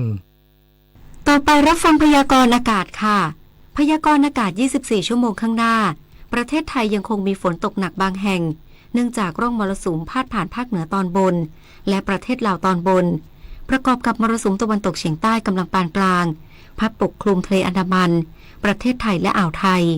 ขอให้ประชาชนระวังอันตรายจากฝนตกหนักและฝนที่ตกสะสมซึ่งอาจทำให้เกิดน้ำท่วมฉับพลันและน้ำป่าไหลหลากโดยเฉพาะพื้นที่ลาดเชิงเขาใกล้ทางน้ำไหลผ่านและพื้นที่ลุ่มสำหรับคลื่นลมบริเวณทะเลอันดามันและอ่าวไทยมีกำลังอ่อนลงโดยทะเลอันดามันตอนบนมีคลื่นสูง 1-2 เมตรส่วนทะเลอันดามันตอนล่างและอ่าวไทยมีคลื่นสูงประมาณ1เมตรบริเวณที่มีฝนฟ้าคะนองคลื่นสูงมากกว่า2เมตรขอให้ชาวเรือเดินเรือด้วยความระมัดระวังและหลีกเลี่ยงการเดินเรือในบริเวณที่มีฝนฟ้าคะนองไว้ด้วยพยากรณ์อากาศตั้งแต่เช้าวันนี้จนถึงเช้าวันพรุ่งนี้ภาคเหนือมีฝนฟ้าคะนอง70%ของพื้นที่และมีฝนตกหนักบางแห่งบริเวณจังหวัดแม่ฮ่องสอนเชียงใหม่เชียงรายลำปางน่านตากและกำแพงเพชรภาคตะวันออกเฉียงเหนือมีฝนฟ้าคะนอง70%ของพื้นที่และมีฝนตกหนักบางแห่งบริเวณจังหวัดเลยหนองคายบึงกาฬหนองบัวลำพูอุดรธานีสกลนครและนครพนมภาคกลางมีฝนฟ้าคะนอง60%ของพื้นที่และมีฝนตกหนักบางแห่งบริเวณจังหวัดลพบุรีสระบุรีพระนครศรีอยุธยากาญจนบุรีราชบุรีและนครปฐม ภาคตะวันออกมีฝนฟ้าคะนอง60%ของพื้นที่และมีฝนตกหนักบางแห่งบริเวณจังหวัดนครนายกระยองจันทบุรีและตราดลมตะวันตกเฉียงใต้ความเร็ว 15-30 กิโลเมตรต่อชั่วโมงทะเลมีคลื่นสูงประมาณ1เมตรบริเวณที่มีฝนฟ้าคะนองคลื่นสูงมากกว่า2เมตรภาคใต้ฝั่งตะวันออกมีฝนฟ้าคะนอง40%ของพื้นที่ส่วนมากบริเวณจังหวัดเพชรบุรีประจวบคีรีขันธ์ชุมพรสุราษฎร์ธานียะลาและนราธิวาสลมตะวันตกเฉียงใต้ความเร็ว 15-30 กิโลเมตรต่อชั่วโมงทะเลมีคลื่นสูงประมาณ1เมตรบริเวณที่มีฝนฟ้าคะนองคลื่นสูงมากกว่า2เมตรภาคใต้ฝั่งตะวันตกมีฝนฟ้าคะนอง40%ของพื้นที่และมีฝนตกหนักบางแห่งบริเวณจังหวัดระนองตั้งแต่จังหวัดพังงาขึ้นมาลมตะวันตกเฉียงใต้ความเร็ว 15-35 กิโลเมตรต่อชั่วโมงทะเลมีคลื่นสูง 1-2 เมตรบริเวณที่มีฝนฟ้าคะนองคลื่นสูงมากกว่า2เมตรตั้งแต่จังหวัดภูเก็ตลงไปลมตะวันตกเฉียงใต้ความเร็ว 15-30 กิโลเมตรต่อชั่วโมงทะเลมีคลื่นสูงประมาณ1เมตรบริเวณที่มีฝนฟ้าคะนองคลื่นสูงมากกว่า2เมตรกรุงเทพมหานครและปริมณฑลมีฝนฟ้าคะนอง60%ของพื้นที่และมีฝนตกหนักบางแห่งสภาวะระดับน้ำในแม่น้ำเจ้าพระยาที่หน้ากองบัญชาการกองทัพเรือคำนวณโดยกรมอุทกศาสตร์กองทัพเรือวันนี้น้ำขึ้นเต็มที่เวลา 7:10 นาทีสูงกว่าระดับทะเลปานกลาง59เซนติเมตรและเวลา 22:30 นาทีสูงกว่าระดับทะเลปานกลาง1เมตร11เซนติเมตรน้ำลงเต็มที่เวลา 3:48 นาทีสูงกว่าระดับทะเลปานกลาง22เซนติเมตรเวลา 15:48 นาทีต่ำกว่าระดับทะเลปานกลาง1เมตร4เซนติเมตรวันนี้ที่ประภาคารกาญจนาภิเษกแหลมพรหมเทพจังหวัดภูเก็ตดวงอาทิตย์ตกเวลา 18:47 นาทีกรุงเทพมหานครดวงอาทิตย์ตกเวลา 18:46 นาที1นาทีกับกปท.แยกไหนก็ไม่ต้องวัดใจแค่ใช้หลักทางเอกทางโท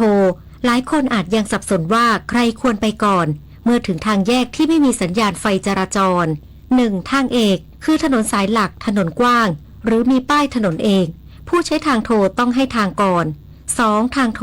คือถนนที่ตัดเข้าทางเอกหรือมีป้ายหยุดเส้นให้หยุดต้องชะลอและให้ทาง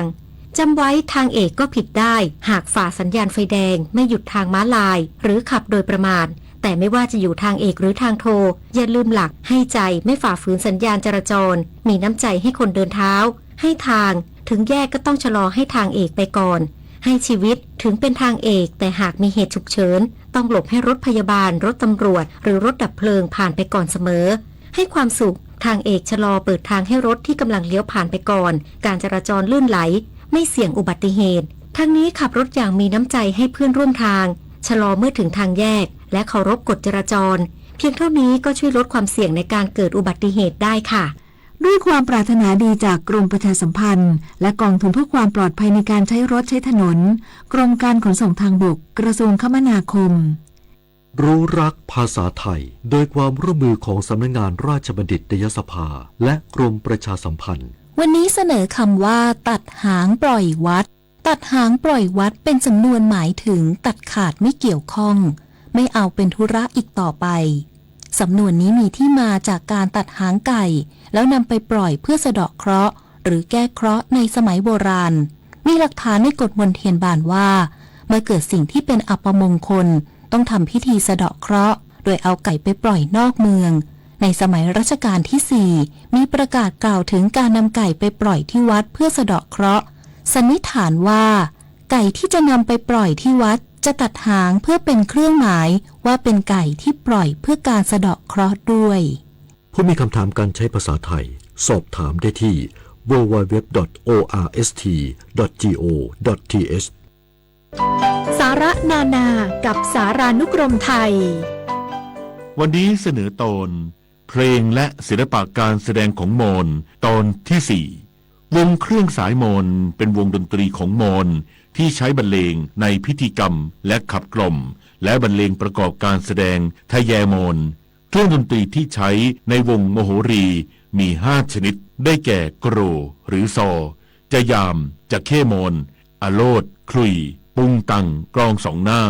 และคาเดหรือชิงเนื่องจากการร้องมีการนำทำนองเพลงสมัยใหม่มาประยุกต์จึงต้องเพิ่มซอด้วงอีก1 คันโดยปรับเสียงให้เข้ากับซอมอนและเพิ่มฉาบเล็กกองงำวงรวมทั้งกลับหรือตะขาบเป็นเครื่องประกอบจังหวะอีกด้วยติดตามเพิ่มเติมและฟังย้อนหลังได้ที่ Facebook YouTube Line และ Instagram @saranukromthai และ www.saranukromthai.or.th สำหรับช่วงที่ 2ติดตามรับฟังการสัมภาษณ์นายภูลพงษ์นายนาภากรอธิบดีกรมพัฒนาธุรกิจการค้าเกี่ยวกับการจัดมหกรรมไทยช่วยไทยลดภาระลดค่าครองชีพ Local Low Cost ค่ะป่าไม้เป็นทรัพยากรที่สำคัญของส่วนรวมซึ่งทุกคนมีส่วนได้รับประโยชน์ร่วมกันการดูแลรักษาป่าไม้จึงไม่ใช่ความรับผิดชอบของผู้หนึ่งผู้ใดโดยเฉพาะแต่เป็นความรับผิดชอบร่วมกันของทุกคนในชาติพระบรมราโชวาทพระบาทสมเด็จพระเจ้าอยู่หัวกนิกาแก้วใสบรรณาธิการข่าวทิติมาอินกรรมและพิญโยรุ่งสมัยอ่านถึงเวลาช็อปให้คุ้มกว่าเดิมกับงานไทยช่วยไทยโลคอลโลคอสลดแล้วลดอีกช็อปจริงคุ้มจริงลดราคาสินค้าอุปโภคบริโภคและสินค้า SME สูงสุดถึง 60% ทั้งข้าวสารน้ำปลาซอสปรุงรสและสินค้าอื่นๆอีกมากมายพิเศษซื้อสินค้าครบตามเงื่อนไขรับคูปองส่วนลด100 บาทระหว่างวันที่1ถึงวันที่15สิงหาคม2569ณร้านค้าส่งค้าปลีกท้องถิ่นที่ร่วมลดราคากว่า130ร้านค้า800สาขาทั่วประเทศรีบเลยคูปองมีจำนวนจำกัดงานมหกรรมลดราคาสินค้าครั้งยิ่งใหญ่โดยกรมพัฒนาธุรกิจการค้ากระทรวงพาณิชย์ร่วมกับสำนักงานส่งเสริมวิสาหกิจขนาดกลางและขนาดย่อมสมาคมการค้าส่งปลีกไทยและเครือข่ายร้านค้าส่งค้าปลีกท้องถิ่นทั่วประเทศเพราะคนไทยช่วยกันเศรษฐกิจไทยก็เดินหน้าต่อได้กลับมารับฟังข่าวในช่วงที่2ครับท่านได้ฟังครับจากสถานการณ์ค่าครองชีพที่ปรับตัวสูงขึ้นและส่งผลกระทบต่อประชาชนกรมพัฒนาธุรกิจการค้าร่วมกับเครือข่ายร้านค้าส่งค้าปลีกท้องถิ่นจัดมหกรรมไทยช่วยไทยลดภาระลดค่าครองชีพ X Local Low Cost เริ่มตั้งแต่วันนี้ถึง15สิงหาคมนี้โดยได้รวบรวมสินค้าราคาพิเศษจากผู้ประกอบการและร้านค้าท้องถิ่นมาจำหน่ายเพื่อช่วยลดภาระค่าใช้จ่ายของประชาชนพร้อมส่งเสริมเศรษฐกิจชุมชนให้เข้มแข็งติดตามรายละเอียดของการจัดงานจากนายภูลพงษ์นายนาภากรอธิบดีกรมพัฒนาธุรกิจการค้าซึ่งสัมภาษณ์โดยพนิษฐ์นาถขวัญแสนสุขครับสวัสดีค่ะคุณภูลพงษ์นายนาภากรอธิบดีกรมพัฒนาธุรกิจการค้าสวัสดีครับค่ะการจัดมหกรรมไทยช่วยไทยลดภาระค่าครองชีพ X Local Low Cost ซึ่งจะจัดขึ้นในวันนี้ถึง15สิงหาคมนี้ค่ะรายละเอียดการจัดงานเป็นอย่างไรบ้างอะคะกิจกรรมนี้นะครับทางกรมพัฒนาธุรกิจการค้าเราร่วมกับทางสสวและก็ทางห้างค้าส่งค้าปลีกทั่วประเทศนะครับภายใต้สมาคมการค้าส่งปลีกไทยแล้วก็ห้างพวกนี้นะครับเป็นห้างที่เรามีส่วนร่วมในการส่งเสริมพัฒนามาตลอดแล้วก็กระจายอยู่ทั้ง76จังหวัดทั่วประเทศนะครับก็จะมีห้างเข้ามาร่วมโครงการ130ห้างนะครับแล้วก็มีสาขาถึง800สาขาอันนี้ก็จะเป็นกลุ่มแรกที่บูรณาการกันแล้วเราก็ชวนทางผู้ผลิตผู้จัดจำหน่ายนะครับสินค้าอุปโภคบริโภคที่จำเป็นในชีวิตประจำวันให้ช่วยลดราคาสินค้าให้กับห้างค้าส่งค้าปลีกเหล่านี้แหละครับรวมไปถึงตัวห้างค้าส่งค้าปลีกเองเนี่ยได้สินค้าที่ในราคาที่ถูกกว่าปกตินะครับแล้วก็ตัวเองก็ลดด้วยนะฮะว่าลดแล้วลดอีกก็จะทำกันในวันนี้ครับวันที่1สิงหาคมถึง15สิงหาคมก็จะลดสูงสุดถึง 60% ครับค่ะแล้วเป้าหมายสำคัญของการจัดมหกรรมไทยช่วยไทยลดภาระค่าครองชีพ X Local Low Cost ครั้งนี้ค่ะคืออะไรคะเรื่องที่1คือเราเน้นเรื่องลดภาระค่าครองชีพของพี่น้องประชาชนในช่วงเวลาหนึ่งนะครับเราก็ไม่ได้ทำยาวมากก็ต้องเรียนตรงไปตรงมาว่าการลดในสัดส่วนที่ค่อนข้างมากเนี่ยคงทำนานไม่ได้นะครับก็ทำ15วันก็เป็นช่วงเวลาที่คิดว่าเหมาะสมให้พี่น้องประชาชนได้ซื้อสินค้าในราคาที่ประหยัดลงนะครับรวมไปถึง โชว์หวยหรือร้านค้าปลีกเล็กๆนะครับที่จะมาซื้อของเหล่านี้ไปจำหน่ายต่อนะครับก็จะเป็นการลดต้นทุนให้ร้านโชว์หวยเล็กๆอันนี้ก็จะเป็น2เรื่องส่วนเรื่องที่3จะเป็นเรื่องที่ห้างค้าส่งค้าปลีกกลุ่มนี้ครับ800สาขาเนี่ยเปิดโอกาสให้ SME หรือสินค้าชุมชนในพื้นที่เนี่ยได้นำสินค้ามาวางจำหน่ายด้วยนะครับก็เป็น3เหตุผลหลักๆนะครับที่เราจัดกิจกรรมนี้ขึ้นครับค่ะแล้วสินค้าที่เข้าร่วมโครงการนะคะส่วนใหญ่เนี่ยจะครอบคลุมสินค้าประเภทใดอะคะเราได้มีการมอบส่วนลดหรือว่าโปรโมชั่นพิเศษอย่างไรให้กับประชาชนบ้างค่ะก็จะมีสินค้าบริโภคนะครับที่จำเป็นเช่นข้าวสารน้ำตาลน้ำปลาน้ำมันพืชซอสปรุงรสอาหารกระป๋องนะครับส่วนสินค้าอุปโภคก็จะมีกลุ่มที่เป็นสบู่แชมพูนะครับผงซักฟอกยาสีฟันนะครับอันนี้ก็เป็นของที่เราใช้กันในชีวิตประจำวันแล้วก็โดยเฉลี่ยนะครับก็ลดสูงสุด 60% นะฮะอันนี้ก็คือโดยเฉลี่ยหากประชาชนที่สนใจอะค่ะจะสามารถเลือกซื้อสินค้าผ่านช่องทางใดหรือว่าสถานที่ใดได้บ้างอะคะก็เรียนว่าห้างค้าส่งค้าปลีกอันนี้เป็นห้างค้าส่งค้าปลีกท้องถิ่นนะครับก็จะเป็นที่รู้จักของคนในพื้นที่เป็นปกติอยู่แล้วนะครับ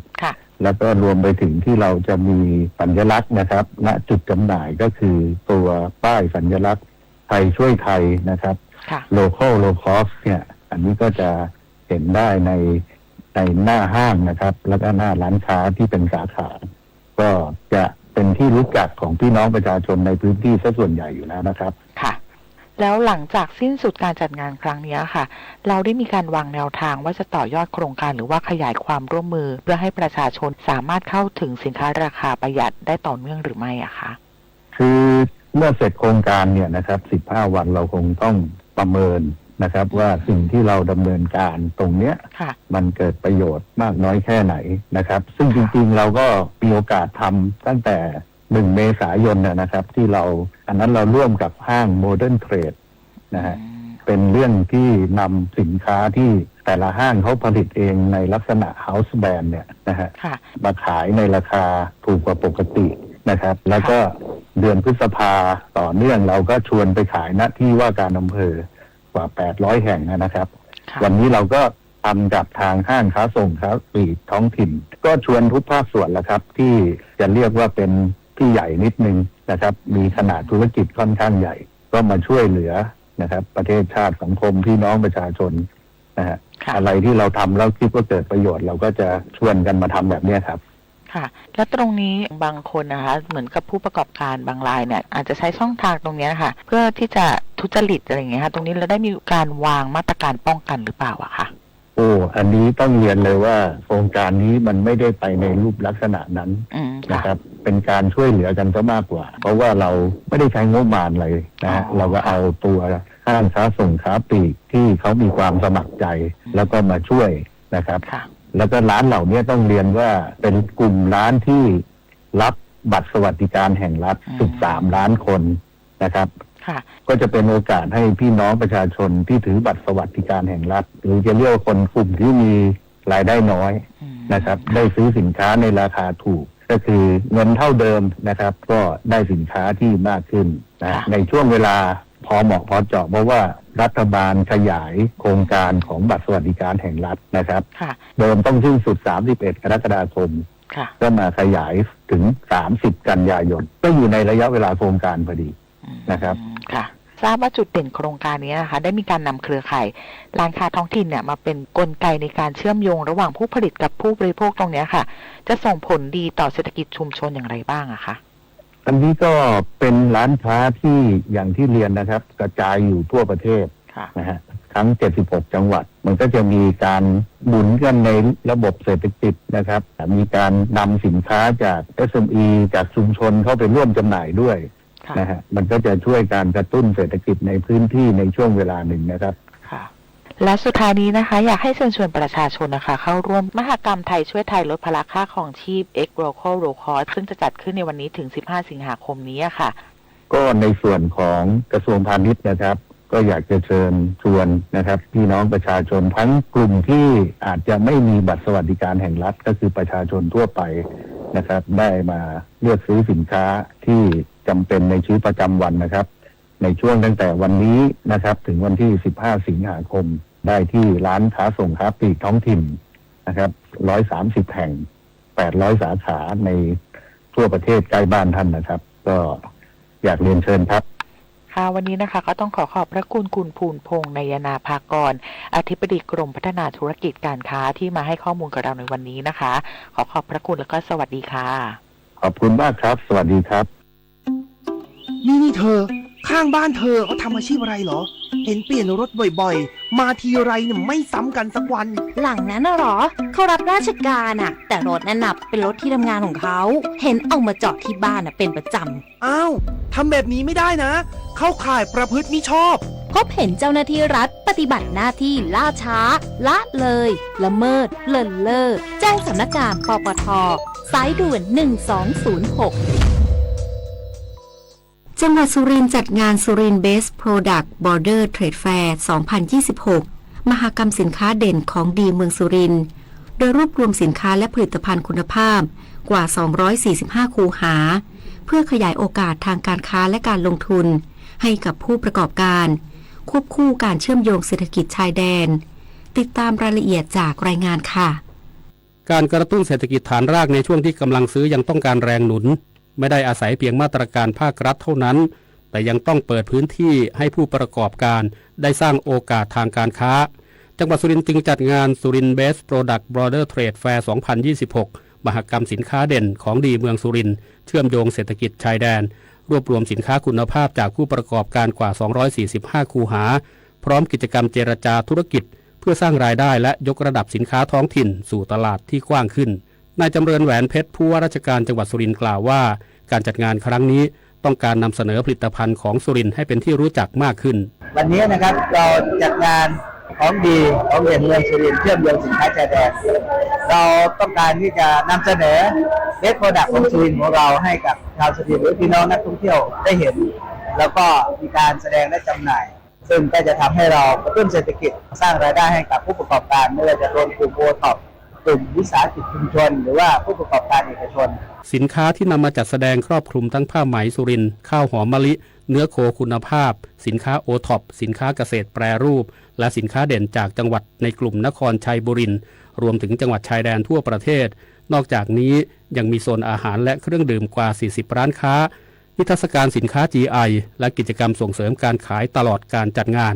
จุดเด่นอีกประการคือการเปิดเวที Business Matching ทั้งแบบออฟไลน์และแบบออนไลน์เพื่อให้ผู้ประกอบการได้พบปะคู่ค้ารับคำสั่งซื้อ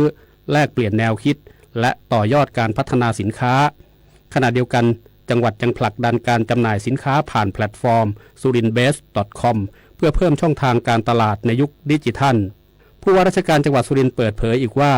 จังหวัดใช้งบประมาณจัดงานกว่า4ล้านบาทและคาดว่าจะสร้างเม็ดเงินหมุนเวียนในพื้นที่ไม่น้อยกว่า30ล้านบาทตลอดระยะเวลาการจัดงานพี่น้องชาวสุรินทร์ของเราอย่าลืมอย่าพลาดนะครับช่วงนี้ถึงแม้ว่าฝนจะตกลงมาแต่ว่าณโดมติดแอร์ที่อยู่โรบินสันไลฟ์สไตล์ตรงนี้เราจัดสถานที่ไว้อย่างพร้อมนะครับฝนตกก็ไม่เปียกครับแดดออกเราก็ไม่ร้อนเพราะว่าเป็นโดมขนาดใหญ่ติดแอร์มีพื้นที่จำหน่ายสินค้าถึง245บูธในช่วงวันหยุดพาครอบครัวมาเที่ยวเย็นๆก็มาดูคอนเสิร์ตนะครับเรามีคอนเสิร์ตลูกทุ่งโด่งดังของระดับประเทศทุกวันในช่วง6 โมงถึง2 ทุ่ม3 ทุ่มนะครับเพราะนั้นเป็นงานฟรีทั้งหมดเลยนะครับเพราะเป็นงบที่ทางราชการเราจัดเพื่อสร้างโอกาสให้กับผู้ประกอบการก็ขอเชิญชวนนะครับงานสุรินทร์ Best Product Border Trade Fair 2026 จัดขึ้นระหว่างวันที่30กรกฎาคมถึงวันที่3สิงหาคม2569ณลานจอดรถศูนย์การค้าโรบินสันไลฟ์สไตล์สุรินทร์เปิดให้เข้าชมฟรีตลอดงานนอกจากจะเป็นพื้นที่จำหน่ายสินค้าคุณภาพของจังหวัดแล้วยังเป็นอีกหนึ่งกลไกสำคัญในการเชื่อมโยงการค้าชายแดนเพิ่มโอกาสให้ผู้ประกอบการและขับเคลื่อนเศรษฐกิจฐานรากของจังหวัดสุรินทร์ให้เติบโตอย่างยั่งยืนกฤษดาสุนทรสวทสุรินทร์รายงานมหาวิทยาลัยสงขลานครินทร์จัดงานเวิร์ฮาเปก 2026 นำผู้แทนจาก 13 ประเทศร่วมแลกเปลี่ยนองค์ความรู้นวัตกรรมและสร้างเครือข่ายธุรกิจฮาลาลผลักดันมาตรฐานฮาลาลของประเทศไทยสู่ระดับสากลและก้าวสู่การเป็นศูนย์กลางอุตสาหกรรมฮาลาลของภูมิภาคติดตามได้จากรายงานค่ะ จังหวัดสงขลากลายเป็นศูนย์กลางของวงการฮาลาลโลกเมื่อมหาวิทยาลัยสงขลานครินทร์จัดงาน World HAPEC 2026 ภายใต้แนวคิด Halal Wellness and Innovation รวบรวมผู้แทนจาก 13 ประเทศทั้งนักวิชาการผู้ประกอบการและผู้นำด้านฮาลาลเพื่อร่วมกำหนดทิศทางอุตสาหกรรมฮาลาลในอนาคตแต่หัวใจของงานนี้ไม่ใช่เพียงการจัดแสดงสินค้าหากคือการประกาศศักยภาพของประเทศไทยในการก้าวสู่การเป็นศูนย์กลางอุตสาหกรรมฮาลาลระดับนานาชาตินายอรุณบุญชมจุฬาราชมนตรีเปิดเผยว่าฮาลาลในปัจจุบันไม่ได้หมายถึงเฉพาะเรื่องของอาหารแต่ครอบคลุมถึงสุขภาพคุณภาพชีวิตและความปลอดภัยของผู้บริโภคประโยคที่พูดถึงฮาลาลในพระมหาคัมภีร์อัลกุรอานนั้นจะมีทั้งคำว่าฮาลาลันตอยยิบะซึ่งก็หมายถึงเป็นสิ่งที่ฮาลาลศาสนาอนุมัติและก็เป็นสิ่งที่ดีมีคุณค่ามีประโยชน์ทางด้านโภชนาการนะครับที่เมื่อได้บริโภคแล้วก็จะทำให้ร่างกายนั้นปลอดจากโรคซึ่งถือว่าเป็นเรื่องที่ศาสนาส่งเสริมและก็สนับสนุนคำว่าฮาลาลจึงไม่ใช่เพียงข้อกำหนดทางศาสนาแต่ยังเป็นมาตรฐานที่สะท้อนคุณภาพความปลอดภัยและความน่าเชื่อถือซึ่งกำลังได้รับการยอมรับจากผู้บริโภคทั่วโลกมหาวิทยาลัยสงขลานครินทร์ใช้ความเข้มแข็งด้านงานวิจัยและนวัตกรรมเชื่อมโยงกับภาคอุตสาหกรรมและผู้ประกอบการเพื่อยกระดับสินค้าและบริการฮาลาลของไทยให้แข่งขันได้ในตลาดโลกพร้อมสร้างเครือข่ายความร่วมมือกับประเทศในอาเซียนตะวันออกกลางและเอเชียกลาง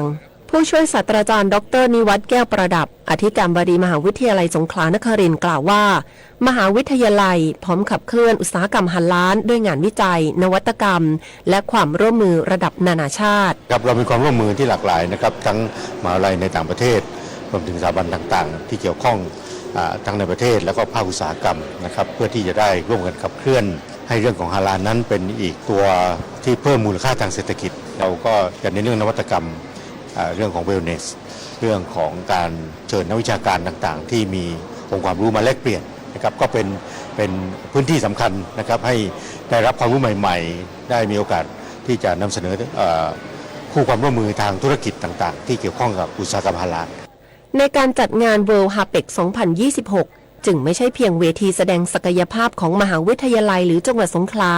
แต่เป็นเวทีที่สะท้อนความพร้อมของประเทศไทยในการก้าวสู่การเป็นศูนย์กลางอุตสาหกรรมฮาลาลของโลกเมื่อองค์ความรู้งานวิจัยนวัตกรรมและมาตรฐานฮาลาลไทยเดินหน้าควบคู่กับความร่วมมือจากนานาประเทศก็จะเป็นแรงขับสำคัญในการสร้างความเชื่อมั่นเพิ่มโอกาสทางเศรษฐกิจและผลักดันฮาลาลไทยให้เติบโตอย่างมั่นคงบนเวทีโลกธัญวรรณ จิระโร สวท.สงขลารายงานท่านผู้ฟังคะมหาวิทยาลัยนราธิวาสราชนครินทร์ใช้ศักยภาพทำเลชายแดนไทยมาเลเซียขยายความร่วมมือกับมหาวิทยาลัยอาเซียนพัฒนาการเรียนการสอนงานวิจัยการแลกเปลี่ยนนักศึกษาและบุคลากรพร้อมเพิ่มโอกาสด้านภาษาประสบการณ์รวมทั้งการทำงานให้เยาวชนในพื้นที่ติดตามรายละเอียดจากรายงานพิเศษนี้ค่ะมหาวิทยาลัยนราธิวาสราชนครินทร์เดินหน้าขยายความร่วมมือกับมหาวิทยาลัยในกลุ่มประเทศอาเซียนเพื่อยกระดับคุณภาพการศึกษาการวิจัยและการพัฒนาศักยภาพนักศึกษาโดยอาศัยจุดแข็งของการเป็นมหาวิทยาลัยที่ตั้งอยู่ในจังหวัดชายแดนภาคใต้ซึ่งมีพรมแดนติดกับประเทศมาเลเซียและเชื่อมโยงกับประเทศในกลุ่มอาเซียนตอนใต้ได้แก่มาเลเซียสิงคโปร์บรูไนและอินโดนีเซียที่มีความใกล้เคียงทั้งด้านภาษาศาสนาและสังคมพหุวัฒนธรรมโดยผู้ช่วยศาสตราจารย์ดร.ปรีชาสแลแมอธิการบดีมหาวิทยาลัยนราธิวาสราชนครินทร์กล่าวว่า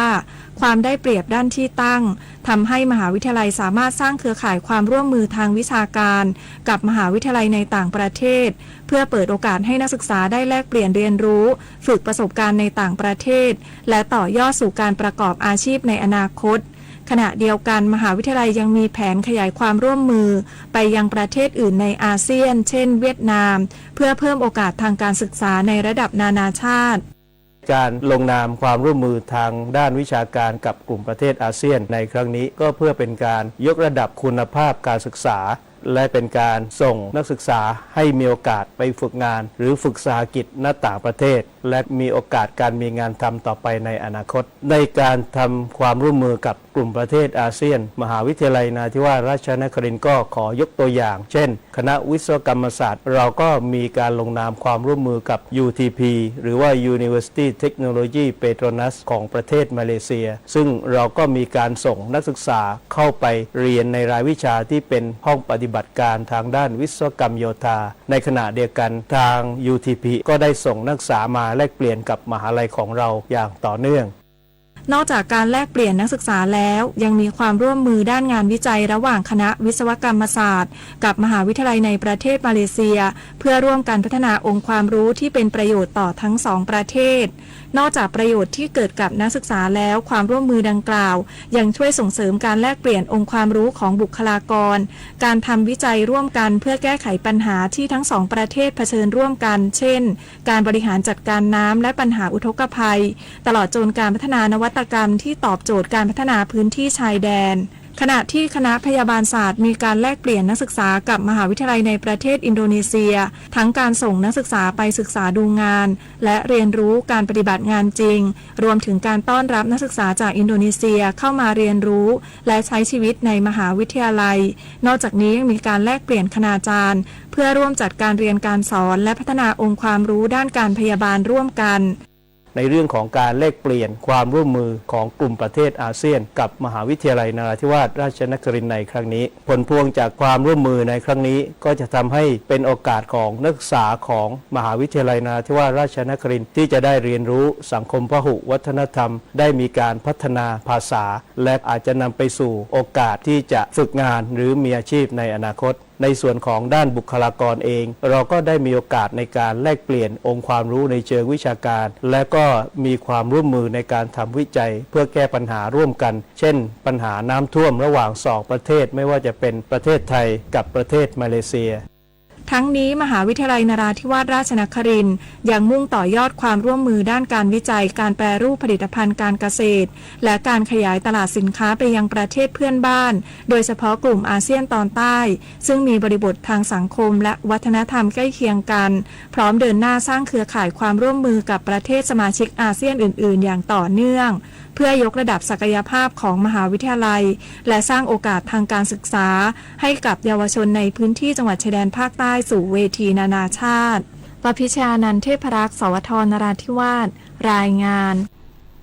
การแข่งขันวอลเลย์บอลหญิงชิงแชมป์อาเซียน CV Cup 2026 เริ่มขึ้นอย่างเป็นทางการแล้วทีมชาติไทยส่งทีมชุดผสมลุ้นคว้าแชมป์และเตรียมความพร้อมสำหรับการแข่งขันระดับเอเชียติดตามได้จากรายงานพิเศษนี้ค่ะการแข่งขันวอลเลย์บอลหญิงชิงแชมป์อาเซียนรายการ CV Cup 2026 เปิดฉากขึ้นอย่างเป็นทางการแล้วโดยการแข่งขันเล็กแรกจัดขึ้นที่ประเทศเวียดนามมี4ชาติเข้าร่วมได้แก่เวียดนามไทยอินโดนีเซียและฟิลิปปินส์แข่งขันในระบบพบกันหมดเพื่อตัดสินแชมป์จากทีมที่มีคะแนนสะสมสูงที่สุดสำหรับทีมวอลเลย์บอลหญิงทีมชาติไทยถือเป็นทีมที่ประสบความสำเร็จมากที่สุดในรายการนี้โดยคว้าแชมป์ CV Cup หรือชื่อเดิม CV League ได้ถึง8จาก9สนามตลอดการแข่งขัน5ครั้งที่ผ่านมาซึ่งแต่ละปีจัดการแข่งขัน2สนามยกเว้นปี 2022 ที่จังหวัดนครราชสีมาซึ่งจัดการแข่งขันเพียงสนามเดียวขณะที่เวียดนามคว้าแชมป์ได้1สนามจากการแข่งขันสนามที่2ของรายการ CV League ครั้งล่าสุดที่เมืองนินบินหลังเอาชนะทีมชาติไทย3-2 เซตในรอบชิงชนะเลิศส่วนการแข่งขันในปีนี้ทีมชาติไทยเลือกใช้นักกีฬาชุดผสมระหว่างผู้เล่นแกนหลักกับนักกีฬาดาวรุ่งเพื่อเตรียมความพร้อมสำหรับการแข่งขันวอลเลย์บอลหญิงชิงแชมป์เอเชียซึ่งเป็นรายการคัดเลือกโอลิมปิกรวมถึงการแข่งขันเอเชียนเกมที่ประเทศญี่ปุ่นในช่วงเดือนกันยายนถึงตุลาคมนี้โค้ชออสเกียรติพงษ์รัชตะเกรียงไกรหัวหน้าผู้ฝึกสอนทีมชาติไทยเปิดเผยว่านักกีฬาชุดนี้มีความพร้อมทางด้านร่างกายและสภาพจิตใจหลังฝึกซ้อมร่วมกันมาอย่างต่อเนื่องพร้อมตั้งเป้าเปิดโอกาสให้นักกีฬาดาวรุ่งได้แสดงศักยภาพอย่างเต็มที่โดยมองว่ารายการนี้เป็นเวทีสำคัญในการประเมินศักยภาพนักกีฬาและเตรียมความพร้อมก่อนลงแข่งขันในศึกชิงแชมป์เอเชียและเอเชียนเกมชัยชนะก็ทุกคนก็อยากได้นะครับแต่ก็อยากให้เขาได้ทำเต็มที่เพราะว่าส่วนใหญ่ก็จะเป็นดาวรุ่งถ้าเป็นส่วนใหญ่แล้วก็อยากจะ ดูศักยภาพของเขาหลังจากที่เขาได้ฝึกซ้อมร่วมกับรุ่นพี่มานานนะครับในการแข่ง CV ครับครั้งนี้ก็เป็นบททดสอบที่สำคัญสำหรับทุกๆคนนะครับในสัปดาห์แรกผมก็คิดว่าทุกคนจะทำหน้าที่เต็มที่แล้วก็เชื่อมั่นว่าจะแสดงศักยภาพอย่างเต็มที่ด้านนุกนิก ณัฐนิชาใจแสนกัปตันทีมชาติไทยชุดนี้กล่าวว่าในฐานะกัปตันทีมจะพยายามดึงศักยภาพของเพื่อนร่วมทีมออกมาให้ได้มากที่สุดเพื่อพาทีมคว้าชัยชนะส่วนเป้าหมายคือการคว้าแชมป์แต่อย่างไรก็ตามทุกชาติในอาเซียนต่างมีพัฒนาการและศักยภาพที่แข็งแกร่งจึงไม่สามารถประมาทคู่แข่งทีมใดได้เลยจริงๆก็มีการฝึกซ้อมร่วมกันอยู่แล้วค่ะก็แค่บอกน้องว่าให้เล่นให้สนุกแล้วก็เล่นให้เต็มที่แล้วก็ส่งแสดงศักยภาพของตัวเองมาให้ได้มากที่สุดค่ะก็อยากให้น้องๆเอนจอยกับการเล่นค่ะเพราะว่ากับบางคนอย่างเงี้ยอาจจะเป็นแมตช์แรกด้วยของน้องๆเลยค่ะก็ไม่อยากให้กดดันหรือว่าเครียดหรือว่าคาดหวังกับตัวเองมากเกินไปอะไรค่ะก็อยากให้เล่นให้สนุกที่สุดในเกมบอกให้น้องไปจอยๆเล่นให้สนุกที่สุดหนูคิดว่าจริงๆทุกทีมเขามีศักยภาพของตัวเองอะค่ะทุกทีมก็ที่มาแข่งคงอยากได้ทุกทีมก็อยากได้แชมป์เหมือนกันอะไรเงี้ยแล้วก็ประมาททีมไหนไม่ได้เลยสักทีมโดยเฉพาะทีมตัวเองที่เราต้องพยายามรักษามาตรฐานไว้ให้ได้ดีที่สุดค่ะสำหรับโปรแกรมการแข่งขันนัดต่อไปทีมวอลเลย์บอลหญิงทีมชาติไทยจะลงสนามพบกับฟิลิปปินส์ในวันนี้เวลา 16 นาฬิกาก่อนปิดฉากการแข่งขันสนามแรกด้วยการพบกับเจ้าภาพเวียดนามในวันพรุ่งนี้เวลา 19 นาฬิกาถ่ายทอดสดทางช่องวัน 31 ปุริมพัฒน์สอนการรายงานถ้าคุณเดือดร้อนหรือไม่ได้รับความเป็นธรรมจากการปฏิบัติหน้าที่ของหน่วยงานของรัฐหรือเจ้าหน้าที่ของรัฐ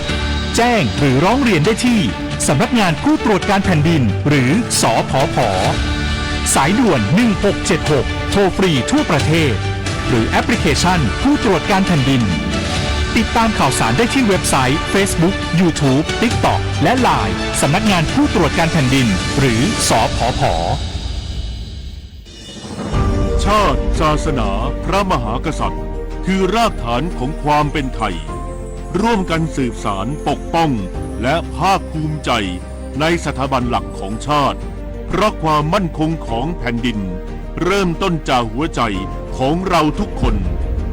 รักชาติรักษาศาสนาเทิดทูนสถาบันพระมหากษัตริย์รวมพลังความรักสร้างชาติให้ยั่งยืนสำหรับธรรมะเพื่อชีวิตวันนี้เสนอเรื่องอิทธิบาท 4โดยพระธรรมวชิรนายกอิทธิบาทมี4ประการคือ 1. ฉันทะความพอใจที่จะทำ 2. วิริยะความเพียรที่จะทำสิ่งนั้นๆ 3. จิตตะเอาใจใส่ไม่วางธุระ 4. วิมังสามันตริตรองพิจารณาเหตุผลในสิ่งนั้นคุณธรรมทั้ง4ประการนี้ชื่อว่าอิทธิบาทเพราะเป็นคุณธรรมให้สำเร็จความเจริญตามที่ประสงค์หมายความว่าคุณธรรมทั้ง4ประการนี้ผู้ใดปฏิบัติให้ครบถ้วนบริบูรณ์ผู้นั้นจะเป็นเด็กหรือผู้ใหญ่เป็นคฤหัสถ์หรือบรรพชิตก็ตามย่อมประสบความสำเร็จสิ่งที่ตนประสงค์ทั้งคดีโลกทั้งคดีธรรมซึ่งไม่เหลือวิสัยคือไม่เกินขีดความสามารถของแต่ละบุคคล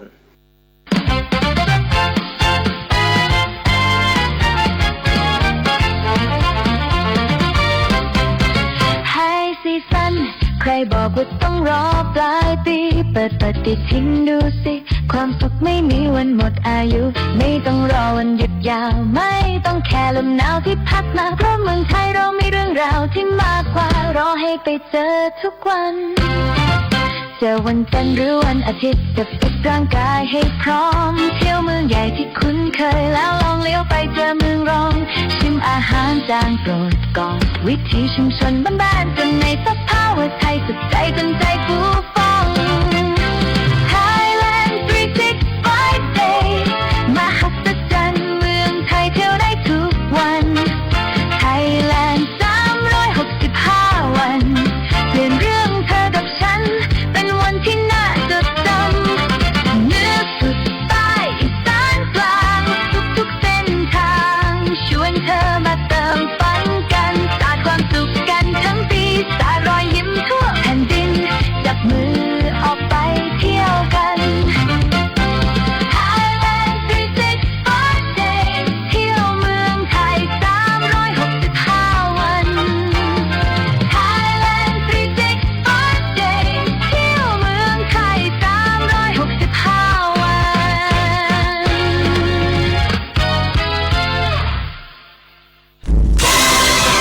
ชาติและเพลงชาติไทยเป็นสัญลักษณ์ของความเป็นไทยเราจงร่วมใจยืนตรงเคารพธงชาติด้วยความภาคภูมิใจในเอกราชและความเสียสละของบรรพบุรุษไทย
เวลา 8 นาฬิกา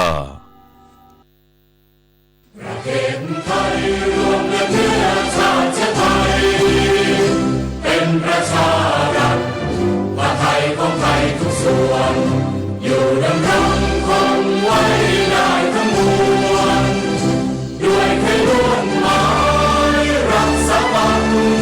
ที่ไทยนิรักสงบแต่ถึงรบไม่กล้าเอกราชจะไม่ให้ใครคุกคีสละเลือดทุกอย่างเป็นชาติไทยเพื่อดวงประเทศชาติไทยของเรามีชัยชโย ประเทศชาติเผชิญวิกฤตช่วยกันคิดแก้ไขด้วยใจอาสา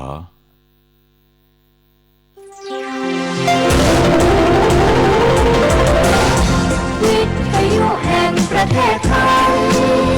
ให้ความรู้กู้ความสุข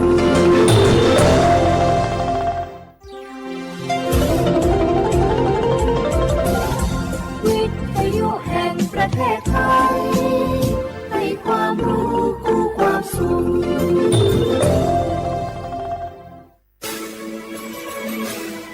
สถานีวิทยุกระจายเสียงแห่งประเทศไทยจังหวัดเชียงใหม่ AM 1476 กิโลเฮิรตซ์สถานีวิทยุภาคภาษาชาติพันธุ์แห่งเดียวในประเทศไทยที่มีความทันสมัยเชื่อถือได้สร้างอัตลักษณ์กลุ่มชาติพันธุ์สู่สากล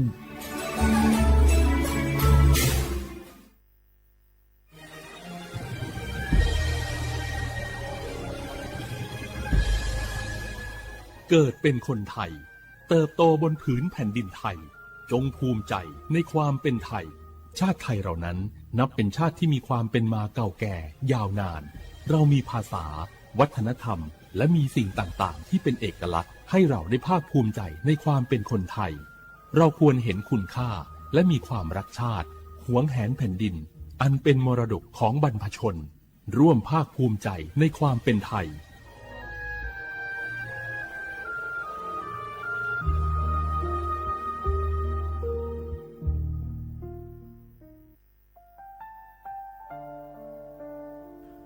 อาเดือไทยมิขอสองผาอามาสมเด็จพระนางเจ้าสิริกิติ์พระบรมราชินีนาถพระบรมราชชนนีพันปีหลวงควยตาโอดาเลียกาชายันดาชอเนมาอายออามามิขอเปียวเนไทยมิขอกะดู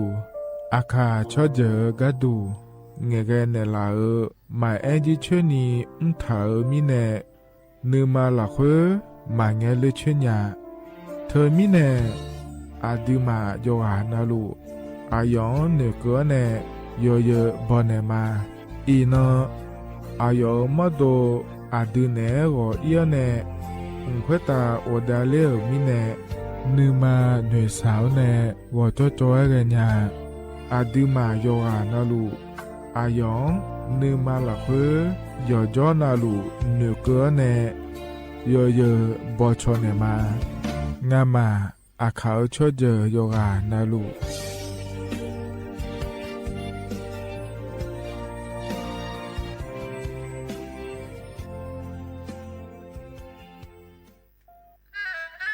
กราบก้มบังคมบาทปิยราชธิดาพระเสด็จสู่ฟ้าปวงประชาร่ำให้ครวญนานาพระกรณียกิจในดวงจิตทวินหวนทุกเร้าเศร้าในสวงพระคือดวงใจไทย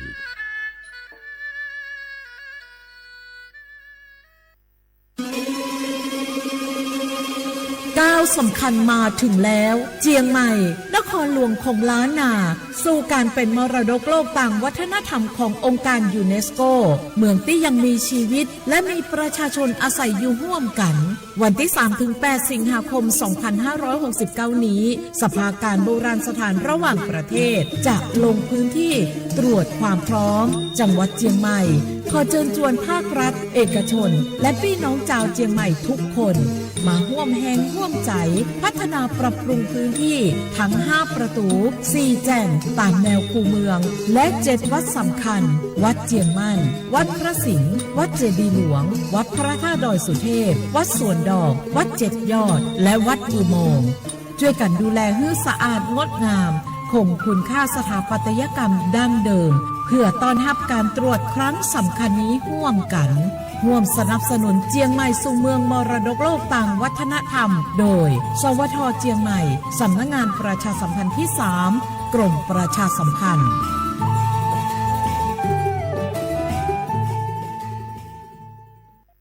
มาถาเจริญยานากอโฮ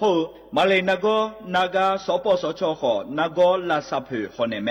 เอขออดูอติยาลวยชิหอหมอเนดอบิลวยบัทองซุมอยาลาซาเมเขวตาหมอโดโดเนเฮลวยขอลาซาญาเมหมอเนฮอมนาลูกาเนนุเจลวยลาซาญาเมอีคังจอลาซากะเกนีฮอเนเมสิญญาเจมอนาสปสชติซุมซุมจำยอสปสชเขต1เชียงใหม่นากาจำยองาซุมญีเยงาซุมงาปะโยดามโอเดนากาตีโกจำยนึมานากอนาลูเดนากาติซุมญีซุมโยกานาลูกะตุเมเดฮัลโหลสวัสดีครับพี่น้องอายุอันนี้เดือขยาวโฆษณาไกกะกอ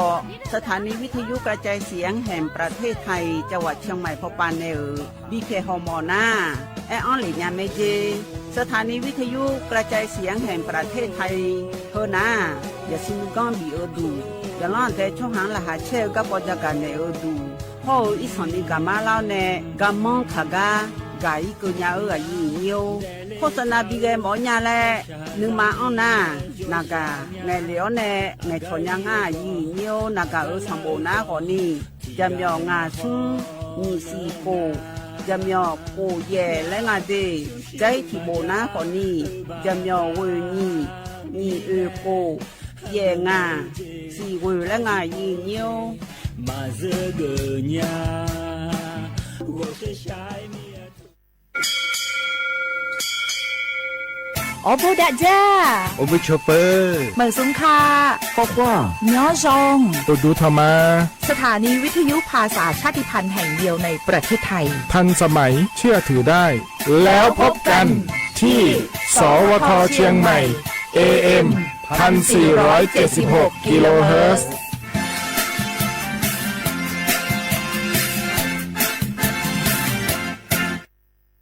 ข้าชอเมน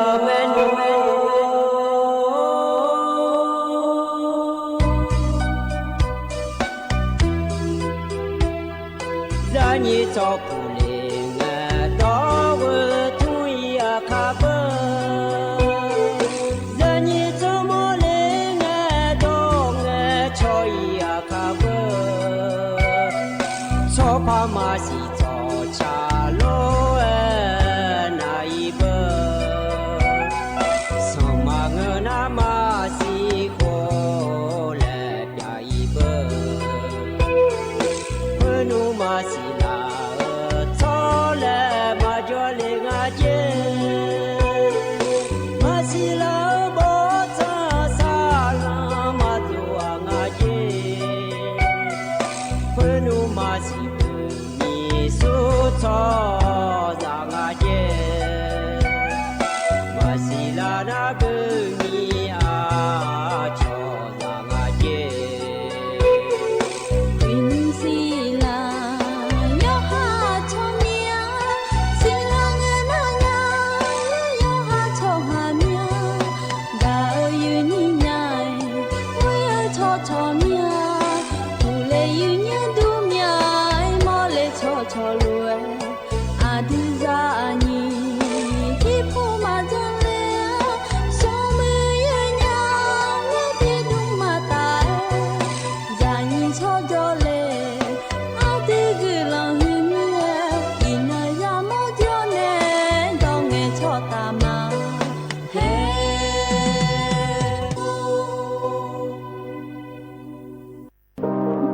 ร่วมเป็นเจ้าภาพงานระดับโลกจัดขึ้นในประเทศไทยการประชุมสภาผู้ว่าการกองทุนการเงินระหว่างประเทศและกลุ่มธนาคารโลก 12-18 ตุลาคม ณ ศูนย์การประชุมแห่งชาติสิริกิติ์ด้วยแนวคิดโลกทัศน์ใหม่ของไทยเพิ่มศักยภาพคนสร้างภูมิคุ้มกันในโลกที่ท้าทายมาร่วมเป็นส่วนหนึ่งของการประชุมครั้งประวัติศาสตร์เพื่อปรับตัวสู่อนาคตร่วมกันอย่างมั่นคง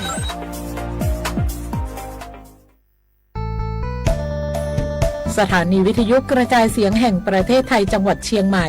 กรมประชาสัมพันธ์ประกาศรับสมัครบุคคลเป็นลูกจ้างเหมาบริการตำแหน่งพนักงานกระจายเสียงภาษาเมียนจำนวน1 อัตราเพื่อเป็นตัวแทนนำข่าวสารร่วมพัฒนาคุณภาพชีวิตชาวเมียนและเผยแพร่วัฒนธรรมท้องถิ่นให้เป็นที่รู้จักผู้สนใจยื่นใบสมัครด้วยตนเองได้ที่งานธุรการสถานีวิทยุกระจายเสียงแห่งประเทศไทยจังหวัดเชียงใหม่ตำบลช้างคลานอำเภอเมืองจังหวัดเชียงใหม่ตั้งแต่บัดนี้เป็นต้นไปสอบถามข้อมูลเพิ่มเติมได้ที่053-276-068ในวันและเวลาราชการมังลิวเอาเก่งเศร้าก็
là như tôi chào bung dư hồi dài chỉ là như nó phảnในช้างถางาอย่าอยู่อุธรรมะอย่านี้วันนั้นรู้ละให้ยูโซคนนี้ยามติกอลอยอย่าทำพูดจุลแม่อย่าอยู่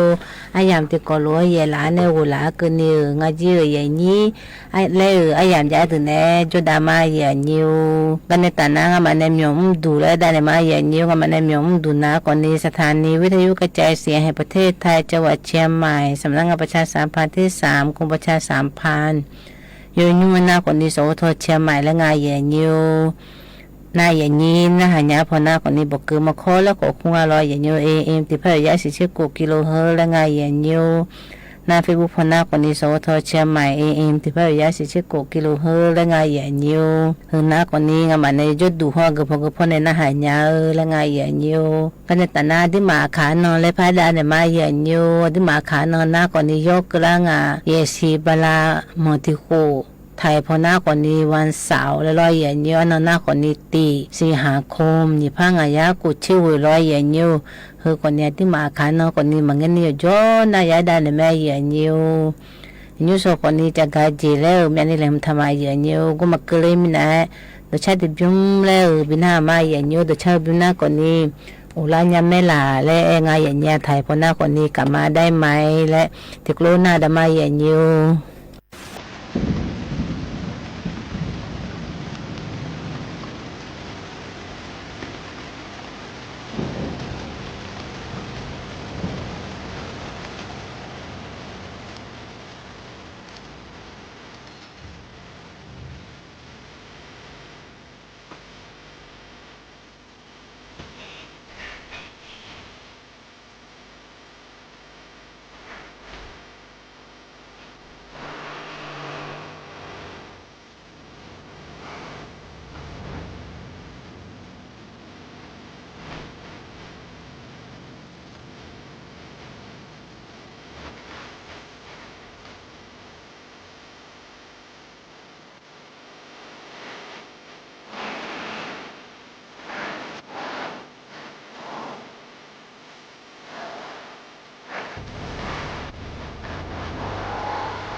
รออย่างเงี้ยดูกับป้าจะยิ้มเยอะกลับมาได้ไหมเจ้อุลาเนี่ยไม่ลาเจ้อย่างนี้คนนี้น่าเบียวดูรออย่างเงี้ยแห่งนั้นแต่น่าจะกาเจ้เล่มทากาและป้าได้เนี่ยมาอย่างเงี้ยกับป้าจะกาเนี่ยน่าคนนี้ยูเข้าเย่ผู้หลายสันนี่เย่ไม่รออย่างเงี้ยอยู่เขาเย่กันไอจูผู้หลายต่างเบียร์ก็อยู่อย่างอะไรไอ้ได้เนี่ยมาอย่างเงี้ยกับป้าไอจูผู้หลายต่างเบียร์น่ารออย่างเงี้ยอีสันนี่ดับยันน่าคนนี้ที่มันนี่คนนี้ยังงาแรงงาอย่างเงี้ยที่ปวนาลบบาผู้ละคนนี้มาอย่างงากรูยังไงอย่างโลเลยลบบาผู้ละคนนี้เล่นดอนเจล่าเจอย่างเงี้ยทุกคนเนี่ยพออยู่ก็โจโลคนนี้พออยู่ก็โจอย่าช่างเจอย่างเงี้ยน้ำไฟฟ้ารั่วและไฟฟ้าดูแล้วมีจ่าเลยยังเจอย่างเงี้ยที่มันมีจ่าผู้ละตู้ไฟผู้ละแล้วมาอย่างละจีเรื่องอย่างเงี้ยแล้วใบยัวแล้วก็มาอะไรจีเล่เจอย่างนี้มีจ่าผู้ละข้าเอาผู้ละแล้วมางอข้าหน้าแล้วอย่างนี้มีจ่าผู้ละไอจูผู้ละอาญาที่มาดูผู้ละหน้าคนนี้ตึกคนนี้อีสังยังไงอย่างเงี้ยน่าลูผู้ละลูกคือผู้ละเจมาโมละหน้าแล้วอย่างนี้แล้วจุดตรงนี้น่าลูผู้ละมาอย่างไงอย่างเงี้ยที่ปวนาแล้วงอหน้าคนนี้ลูผู้ละมีเล่แล้วดาบแล้วไงอย่างเงี้ยแล้วลูกคือคนนั้นเล่ทันในลูกคนนั้นเล่ทันในมีเนี่ยมาเดี๋ยวนั้นนี่ยังงาแล้วไงอย่างนี้ก็คนนี้อุบัติเหตุและปีนั้นยังก็เชื่อขาในมีขากาก็คนนี้ยังงาแล้วน่าวิจุพระตรงนี้น่าเลยถูกขอผู้ละขอมาโมลาเจอย่างเงี้ยถึงมันก็โจช่างดียังไงอย่างเงี้ยก็โจเลยวิจุพระบิวเจเลยคนรู้จังทางการเจอีจูพระดังเลน่าก็มาโมลาเมลอยนิวที่ปวนาคนนี้สุ่มพระเลยบิดเทถาเฮคนนี้อีจูเนี่ยดังเนี่ยดังบิวเนี่ยดูขอจะน่าลูกคนนี้ก็เลยตั้มเลยคนเลยกันยังไงอย่างเงี้ยน่าอยู่หาจีก็เนี่ยก็ชัวร์เนี่ยอีสันนี่คือน่าคนนี้ก็บิวไงจวดที่มายามงยังไงอย่างเงี้ยก็ไปดูของเงือเลยท่อระบายแล้วชนในจังถาของเงือเลยท่อระบายก็อยู่คือน่าคนนี้และการดูน่าช่วยยามาโมยน่าคนนี้ยังงาและไงอย่างนี้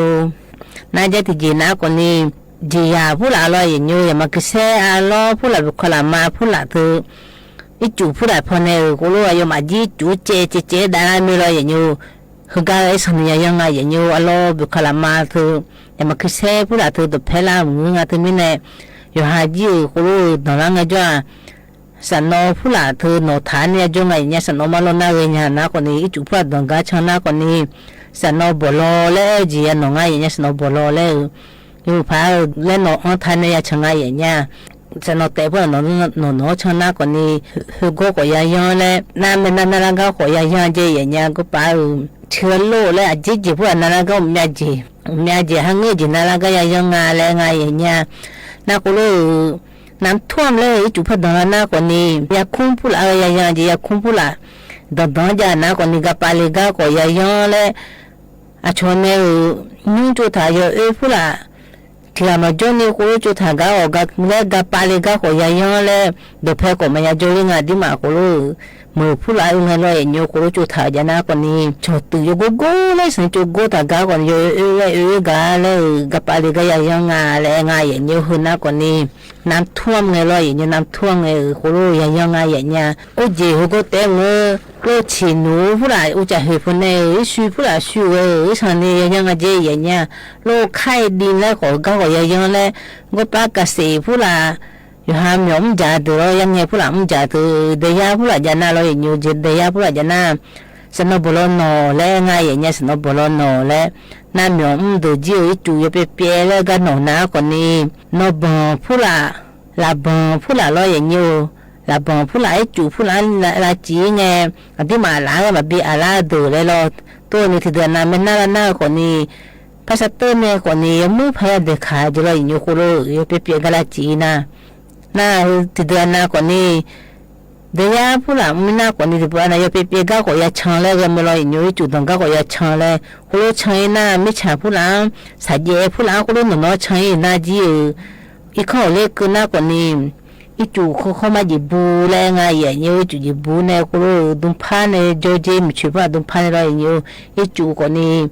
อีบูเลยจู่คนนี้ดอนเจฮะอีสันนี่คนรู้มีเนี่ยพอแล้วน้ำเจจู่มันเงี้ยดองอะไรอย่างเงี้ยมันแม่คนนี้ดองอะไรจู่หุ่นนู้นอะไรอย่างเงี้ยน่ะ อยู่หามยมอีเนี่ยนาลาญาถูก็ญาถูเลยติปวนาหมดดูนาญาถูแล้วเผียรู้แล้วญาถูแล้วหน้ากว่านี้โหยายเจกับปลาไอ้เถากับปลาบุเถาลอยอย่างอยู่ติปวนามิฉาผู้หลายอยู่เปียกันหน่อยหน้าโอ้จีเชื่อลูกผู้เหล่าแม่นี่ยาจีอุจจะหือผู้เหล่าอิชูผู้เหล่าถือว่าอย่างอยู่เผียญางาแรงาคุลูเวลาหน้าอยู่หาหมวนอยู่ล่างจ้อยหมดดูแล้วงาเลยเผียละลูหน้าคนนี้คุกมาจุดยืนขาเนี่ยลอยอยู่เลยมันมือดาราหน้าหุยาอีระบุทางไงอย่างอยู่หน้าคนนี้อุยผู้หลายสังเยเมียนักก็ผู้หลาลอยอยู่นักก็ผู้หลาอุจจะหือนักก็ผู้หลาน่าจีผู้หลานักก็ผู้หลาก็ป้าไม่ฉามีเลยไปเปลี่ยนเลยก็จะเฮจีน่าจียาอิชูผู้หลาอยู่ฮะน่าก็ดูคุโรเปลี่ยนยังไงเลยไงอย่างอยู่ก็ในแต่นั้นเราใช้ติดบุ้งในบินามาอย่างอยู่เดี๋ยวใช้บุ้งหน้าก่อนนี้ติดคุโรจะชังเลยมาเจ้เขาจะที่มาคาลาบื้อโจ้ดูในช้างทางไงอย่างอยู่เข้าไปพร้อมกันเจ้อย่างอยู่ติดคุโรน่าจะมาอย่างอยู่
lo ye do cha ga pa cha ji mu ji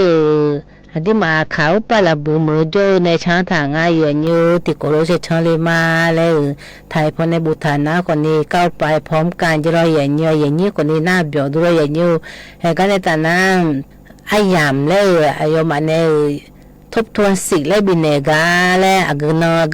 และแพ้ปูมาอย่างนี้ตัวนาคนนี้ดูทายาดูก็โจงดูก็โจแม่ก็ป้าดิมาทบทวนเลยยิ่งอุทธรณ์เลยคือเราอย่างนี้ว่าก็ดูและทบทวนเลยคือนาคนนี้อันนอสมเชติงอันนอสิหาคงง่ายอย่างนี้เยสิบลาเราสมเชติ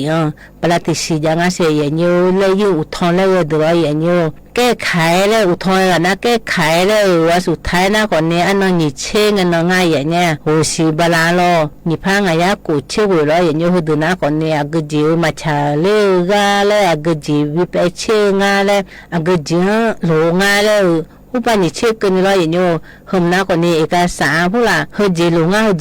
เลยเฮจิมาจังช่างเลยหัวอย่างนี้สุ่มเชื่อเราสุ่มเชื่อโหสิบลาเราอย่างนี้หมน้าอาศัยใช้อันง่ายอย่างนี้อยู่มาเนี่ยตัวหลานเนี่ยลายดมของเงยเลยมาเป็นเช่นเนี่ยมาชาเลดูอายุวันละฉันยังง่ายเลยหิวบาสุ่มเชื่อกันเนาะโหสิบลาหัวเนาะตาเลยจิงอะไรอย่างนี้น่าเนาะตีกันเนาะเชื่อสิบลาอะไรอย่างนี้นี่พังอายะกูเชื่อว่าคือตัวน่าโยสื่อดูอะไรอย่างนี้ก็ป้ายาวดูอะไรอย่างนี้แล้วอยู่มาเนี่ยทบทวนเลยก็ใช้ยังง่ายเลยนะคนนี้อันนตีเนี่ยเชื่อสิบลาเนี่ยก็ยังง่ายอย่างนี้อยู่วันนั้นที่คนรู้เลยก็ไปอยู่สื่อดูอะไรอย่างนี้อยู่สื่อดูหัวเนี่ยก็ได้ยังง่ายเนี่ยอยู่ดูน่าบ้าอย่างไม่จีสิได้ก็ยังจีงาเลยอยู่สื่อก็ให้ดูอย่างเลยอายุยุกงาเลยอย่างนี้งานเนี่ยหนูสิได้ละงาลูเลยอันนั้นติงอันนั้นอยู่วันนั้นฮอลิเดย์เลยอยู่สื่อดูคุยอย่างนี้งานเนี่ยก็ละใจบินเนี่ยงานเนี่ยที่จะมายาโฮมิโรอย่างนี้กันเนี่ยแต่นะฮะเลยจู่ยังไงอยู่หาอยู่จ้าเลยก็ไม่พายได้เนี่ยมาอย่างนี้อยู่หาจู่จู่พวกเนี่ยเลยนะเตรียมความพร้อมเลยอย่างไรลูกคือผู้หลานรู้ผู้หลานอยู่จีนแล้วเอกสารผู้หลานตัวเอกสารอยู่กูก็อยู่ทะเลไงอย่างเงี้ยมีจ่าผู้หลานเครื่องใช้ไฟฟ้าทะเลอย่างเงี้ยที่ปอนาอีจู่ผู้หลานก็รู้อีจู่ผู้หลานดับยังนั่งมือจีนจ่อยจีนตู้เย็นผู้หลานงานในมือหน้าดาวช้างผู้หลานจะนั่งหิช้างจะนั่งอยู่กูเลยบัดทางงานมือหน้าตู้เย็นผู้หลานคือเครื่องใช้ไฟฟ้าเลยเมื่อจ่อยน่าก็จ่อยแม่อย่างเงี้ยก็จีโร่รู้ผู้หลานอยู่กูกันเลยอีจู่มาทางก็อยู่หายอย่างนี้เป็นยูแล้วก็รู้ยังงอไทยแม่อีจู่น่าเลยที่กูที่พูดเต็มเนี่ยมันมาดูก็เมียที่มันเจ้าไม่รู้พอในเลยมันถ่ายเจ้าอย่างยูน่าอยู่หาเจ้า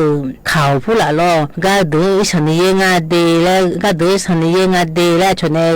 ปากกาก็ยังหัวจีหามือจุน่าจีหาดูเนี่ยปากกาก็ยังหัวเลยเจ้ามามือจุน่าเจ้ามาดูเพย์ดูกพอเลยดังล่างาเลยแล้วอยู่หาจีเฟซบุ๊กคนเนี่ยเลยที่ปวนาปโลของเงยผู้ช่วยของเงยไล่กลุ่มแล้วก็ฮู้เลออนยาหงายอย่างเงี้ยก็อยู่กืองาก็ถูกกืองาแล้วให้ดูในปากกาก็เล่มถัดดีแล้วน่าอยู่หาจีเล่มถังง่ายอย่างยูน่าอยู่หาจีเจเล่มเงยเลยอย่างยูยาละผู้ละอยู่หาดูก็ละก็จะจีผู้ละอยู่ถังง่ายอย่างเงี้ยเล่มถังเนี่ยรออีจู่ผู้ละ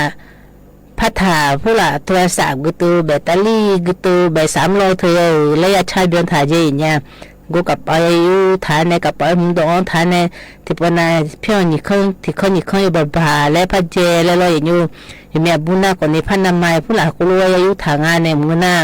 อาชบิล่าไงมาเร็วมาคล้องไงลอยอย่างอยู่มาอยู่ยาเธอพอมันอยู่จีผู้หลานเธออยู่ทางงานชบิล่าไงล่ะน้ำมันก็คนนี้ที่ปวดน้ำมาลาดูเนี่ยจุงไงอยู่กันน้ำท่วมเราอย่างนี้ผมพอเจมิอันที่มันเนี่ยคือพอจุมาเลี้ยคนนี้ที่เฮวันเนี่ยมันน้ำมาลาคือไงอย่างเงี้ยน้ำชั่วโมงดูเลยอย่าดูเลยน่าดูเลยพิการเลยดูไม่เดินหูพนียบีเลยดาถาจีกูเลยก็ลอยมีว่าชนเนี่ยโคโลเลยหุ่นตากาชนเนี่ยโคโลผู้ป่วยดูพิการดูแล้วหูก็จะเลยดูแล้วชนในปากกากายนะหางายอย่างเงี้ยหูก็เลยหุ่นตากาแล้วถ้าบาดจีหูเลยหุ่นทานาอยู่หาจีน naga pula polo ma pu chui ma tu ya sa thanga ye nya yo ha phu yo ha nyu yo ha le go ho ga lo ayo ma ji yo jina o so mo ko jo me yo jina me hu phone le cho ba le nya me ye nya ku lo yo ha ji naga o bo thola sa ku yo tha ne lo ye nyu yo ha phu yo ha le ku lo cho ba kurujo ma ya nyu na ni jiti jina ko ni akujire atalai nga le yo haji ya shinya je isani ye ne ma chire na ko ni ya saso thame je ye nya lo ba thu ni sani nga la le lo ba thu ju ame me khu ga ja isani chu isani le yu gola nga la le apa phula mya ni nga la leมิชาเธอไม่ง่ายหลาและตัวอยาหัวจีกูรู้หน้าก่อนนี้ยาแหลมฐานในอุบาฮักุงกูกากูรู้ยาโจลง่ายอย่างยูน่าสุยหันเจเลแหลมนายหันยุ่งยื้อข้าเอาเธองอกขาเยอะอย่างเงี้ยแกผู้หลักก็ตัวบิดเทฐานในเราอยู่หาอยู่เจนยาเลยจังอาแกก็ตัวอยู่กูก็บัดฐานในเราอย่างยูน่าอยู่หาจีชังไงจ้ารถบ่าแล้วหือเลยพอชังก็อย่างนั้นรถบ่าถ้าชังแล้วอีสานีอยู่ไงมายาเจงายอย่างยูรู้ผู้หลักงงมายาอิงาลูบุจาลูกเคยก็ชูกูยามองอาตุมิเนอยู่หารถบ่าอีสานีมายากาเลยพวกเนี่ยแล้วก็โจเนี่ยชังายอย่างยูเลยอีสันรถบ่าคือพอมาเจนี่เลยอย่างยูน่าคือจีเจ้าหน้าที่เนี่ยอยู่รู้ประกาศเนี่ยแล้วเขามายันนะหาจีแล้วอายุมันเนี่ยปลอดภัยแล้วแม่น่าคนนี้มายาวอิงาเราอยู่หาจีดูน่าเราอย่างยูคือน่าคนนี้อีจูผู้หลายสันนี่อยู่คอมีเราอยู่น่าอยู่แฮจีตุมิเนอัตลายแรงไงอย่างเงี้ยก็รู้นะคือคนนี้อยู่เยสของยายแม่ยายดันแม่อย่างยูเราอย่างเงี้ยกันในตาหน้าไงบาดที่มาขาเฮลาเชบีเฮอายุเนี่ยบีงาเลยอาจจะไม่บีงาเลยอดูประมาณเนี่ยบ่บ่ดูอยู่บ่อดูประมาณเนี่ยจางทากาเลยบินาดามาอย่างยูที่โคโรนาดามาอย่างยู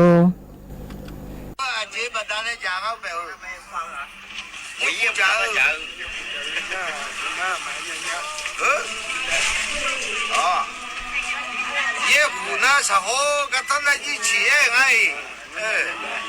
那女这也个到台门哎，这看个国家台啊和那也不也过不外面了，国家嘛不跟他们也了，那也个嘛跟俺说你不，那国家的就爱办啊来嘛。国家从前从哪办？他从前从哪办？国家从前从哪办？你们来办，我们来接了。国家从前从哪办？就当米去，买别些来办。就当米去，买别些来办。我们要接，从我这边把马尾绑呀。国家办从前从哪办？他办从前从哪办啊？我们从我这边把马尾绑，应该也主要的哥们应该接了，也主要的哥们接，就当米去买别些来办，就当嘛，就当米去买别些，就不要当别些，我接了，哎，我喽，也去也别些来办，从我也别些，俺这边尾绑在家办。那也去呀，那头路嘛家伙，那米前面路讨价，那的哥我们家就当米去，他妈地多我去来个爱发，去呀，大别去呀，马别西啊，不呀，大别西啊来，我叫我，车从那边，去就当米去马别西边，不呀，大别西那家一那不家。用俺那边，看他用俺也别么的啦。如果那边怕，哎，马路。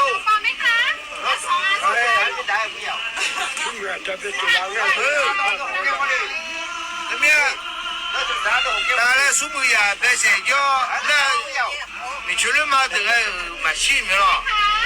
这个嘛，这今年的这批尾帮这几个，苏木他的这批尾帮这几个，那也需要尾哥呀。阿面的头骨他们去了不？阿面屁股他们去。那有这个嘛？今天包呀，咱别写这都，后面就当没去嘛，到底ไงล่ะ不呀，也去没去嘛不行啊，不呀，但不行啊嘞，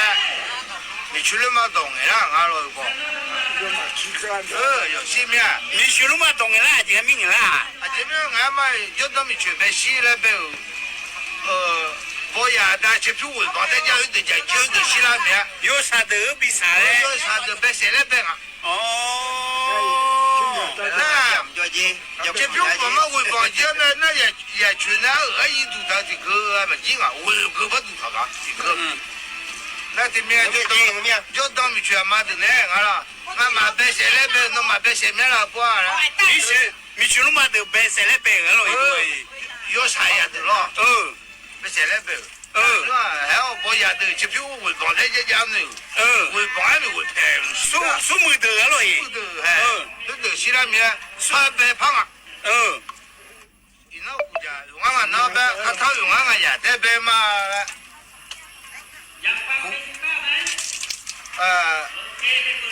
吃野个，他汤饭么，吃烤个国家菜么了，国家啥啦，有白嘛了。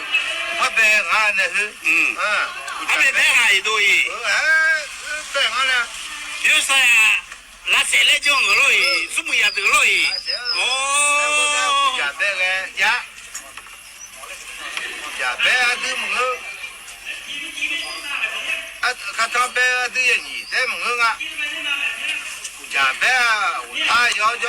看他白我他有叫面。啥啦？有看去干个呀？就来的么？就来我怕要叫啊，对吧？要都那就啊都还我得嘛中间好嘞。那就把中间也去也别写来呗。叫了。啥啦？有看去干个呀？叫啊，就来的么个嘞？就来我怕要叫。那白都也你们啊，那白我怕要我后啊，那球打了后，那你不的，呀，咱们说吧，老头在你们打里呢，那没的，哦，就比来都么啊，那是白都也你们啊。就比来我怕要叫，我怕要那酒面，我怕要也比啊。就比来我怕要叫啊，我怕要也讲的要手机。那我路不是嘛手机，到这爸妈你爸送爸个，一把的叫抓起来，我都上来抓啊，一百嘞，俺老了这都好好的，马路那有啥样的要多好点样一多耶。那讲啊讲不抓，把你叫抓，洗了面，你中单了来抓面，那把手叫抓，看了有几个，来抓面了，对嘛？要那比白白了就比了，就是我的嘛，反正也没，看，也苦嘛，不看他们也没有，也苦嘛，但那也苦呢，也有他家苦，这边等我了，那个叫我呢。看呀，这个了嘞，要是我白里头，俺那叫产业嘛来嘛，不毛，这也都不完了，这表家没得嘛咯，嘛查头个，他我哥还查头的，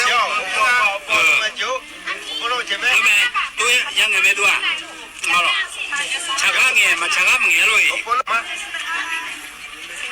挂皮啦。呀，他这个是来听，这不也呐，别也个门个呀来了，也这不是呐，门个菜了，这不他的不也这也他这不是来了，看到了，给那，一挂不是这是那个俺爸家嘛。那他手机送了暑假放假嘛，一块不是说送了家，个咱们来就不毛干来送那么个讲啊，手机送了老呢，你家呢老哎，那我就不听你不啦，现在听你那呀，啥也不言，有些呀他要保前面，啊，比老那就不要老家呢，俺家去比老大老啊了，老牛就红啊好就红呐，去年啊啦，去年也老大的，啊，一到参加面，俺当干不啦，所以不参加的，就今天那个，俺哥今天那叫嘛家嘛哥嘛都嘛叫面了，都个呢，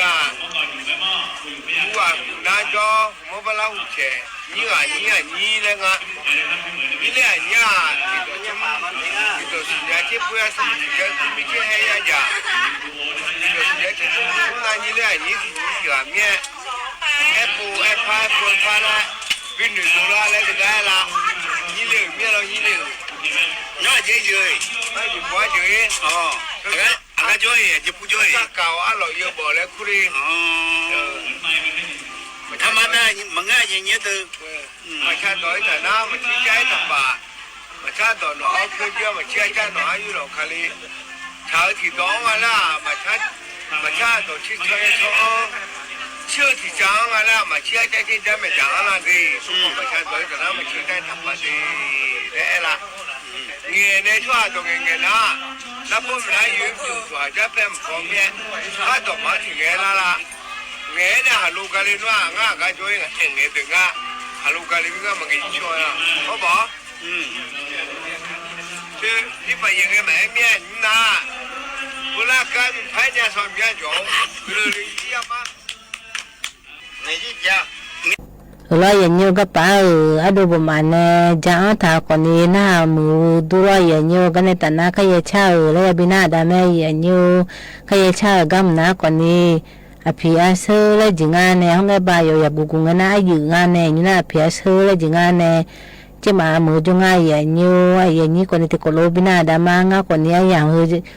ji na lo ya nyu yu a na gla hu ma ya nyu yu pho nao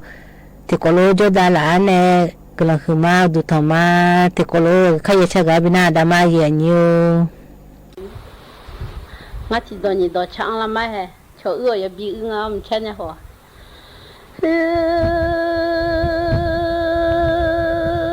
jo ma mi de nga ha ti ga go ga ru ha nga to bi khan o chama ma là ga nghe bộ đồ sợ giả những sợ thì nó lạc cái đi là cái sợ mừng ô như sợ thì sợ là nghe mà xì mi dê lê mà nhà là ga nghe nó ngại xì lì là ngã luôn thôi mạng người đi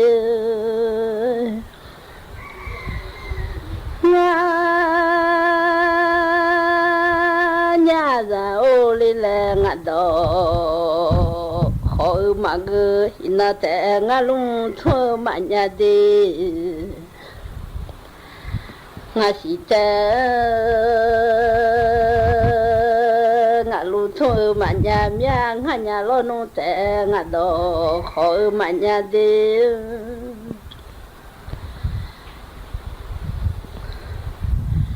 bơ mi số xí đi đồ gạo nghe đồ dông mà số nhà đồ gạo nghe đồ alo ga nghe bị mi số xí đồ gạo à đồ dông lê mà cứ số nhà đồ gạo nghe đồ alo lê mi mà cứ mía mi dê ngã ha chỉ ga đi ho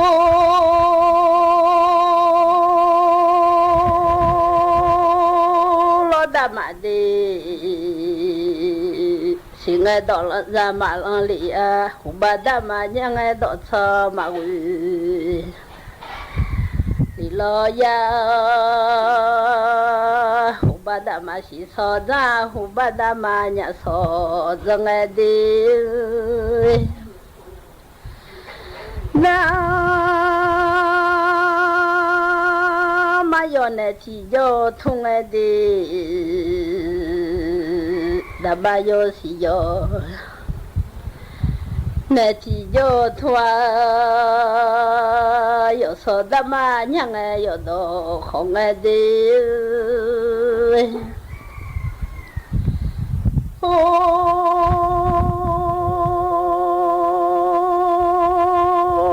da ma de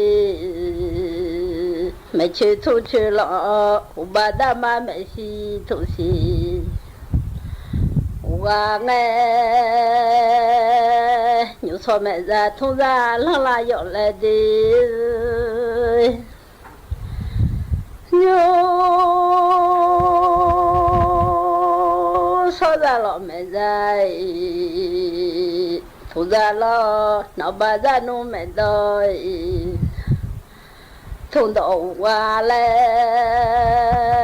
lo nhà ga hu da mà xí lo nung động ga qua dặn đó giống nghe ngã hà đi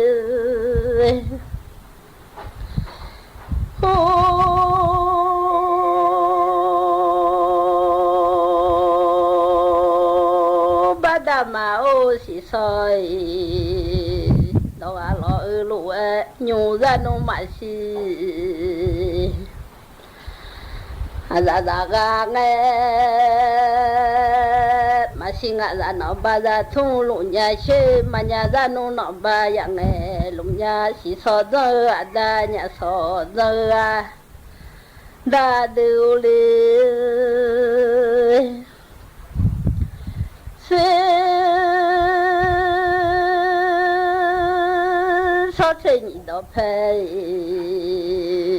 đó giống nhà so chơi xuống đó phê đó ai nó ga nghe cha mi chỉ cho mà ya lại đi cha mi đó thì chơi mà phải ra chỉ mi nhà ô chơi thì đã mà đâu phải nhà lên nhà cho mà mi dê ngã ha thì là ra như sao mà chỉ xong ra như nung mà ngư đê mà nhà lo nung ô xong ra ra mà ngư mà chỉ cho mà mi dê mà nhà lo nung cho mà mi mò ra ga nghe cả mi lệ lũ thơ mà thơ mò mi thơ mà ra từ ô đê xe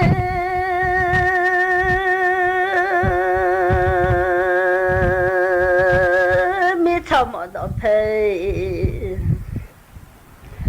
nó ra thùng à nhà mi thơ ca đó phê đó à nó ra nghe mà cha đó chỉ cho ra cho lo bạn là đi mà cha đôi thà na lên mà đi mà chia cha lo nung lên chế ra ra ra đủ lo na mà chia ra cho dạy thật ra là lo lẽ cả mi ra khá cho mò mi ra khá bà mừ từ ô mà ô trên mà yo do mà mi từ trên lên ngã hai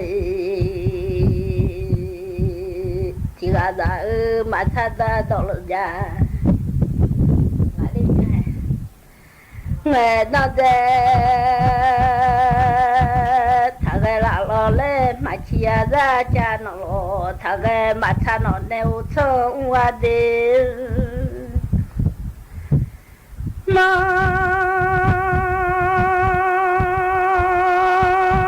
chia cha ô giang nghe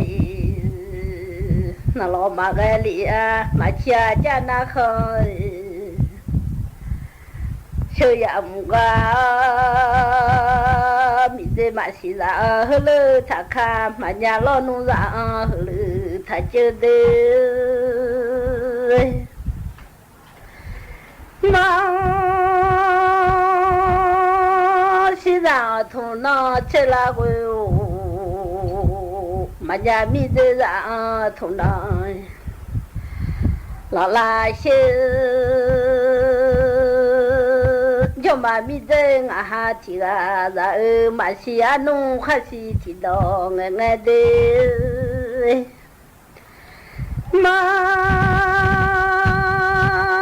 达哈达提康求我的米拉哈达提康求我米的少妈妈我错了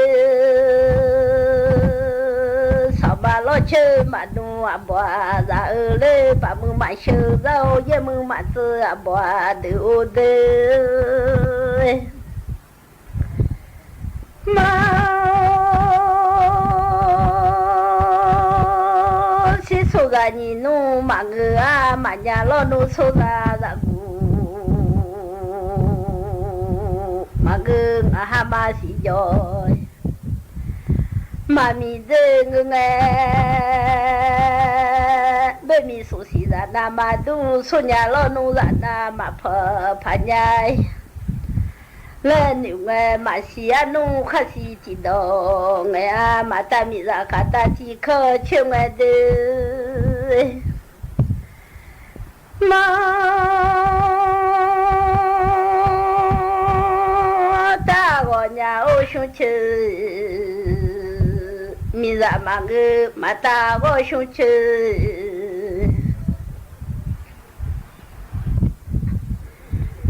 mi ra mà ngư nghe mà ta có mi mà cho phê สถานีวิทยุกระจายเสียงแห่งประเทศไทยและเครือข่ายทั่วประเทศเสนอข่าวต้นชั่วโมงรู้เร็วรู้จริงเกาะติดทุกสถานการณ์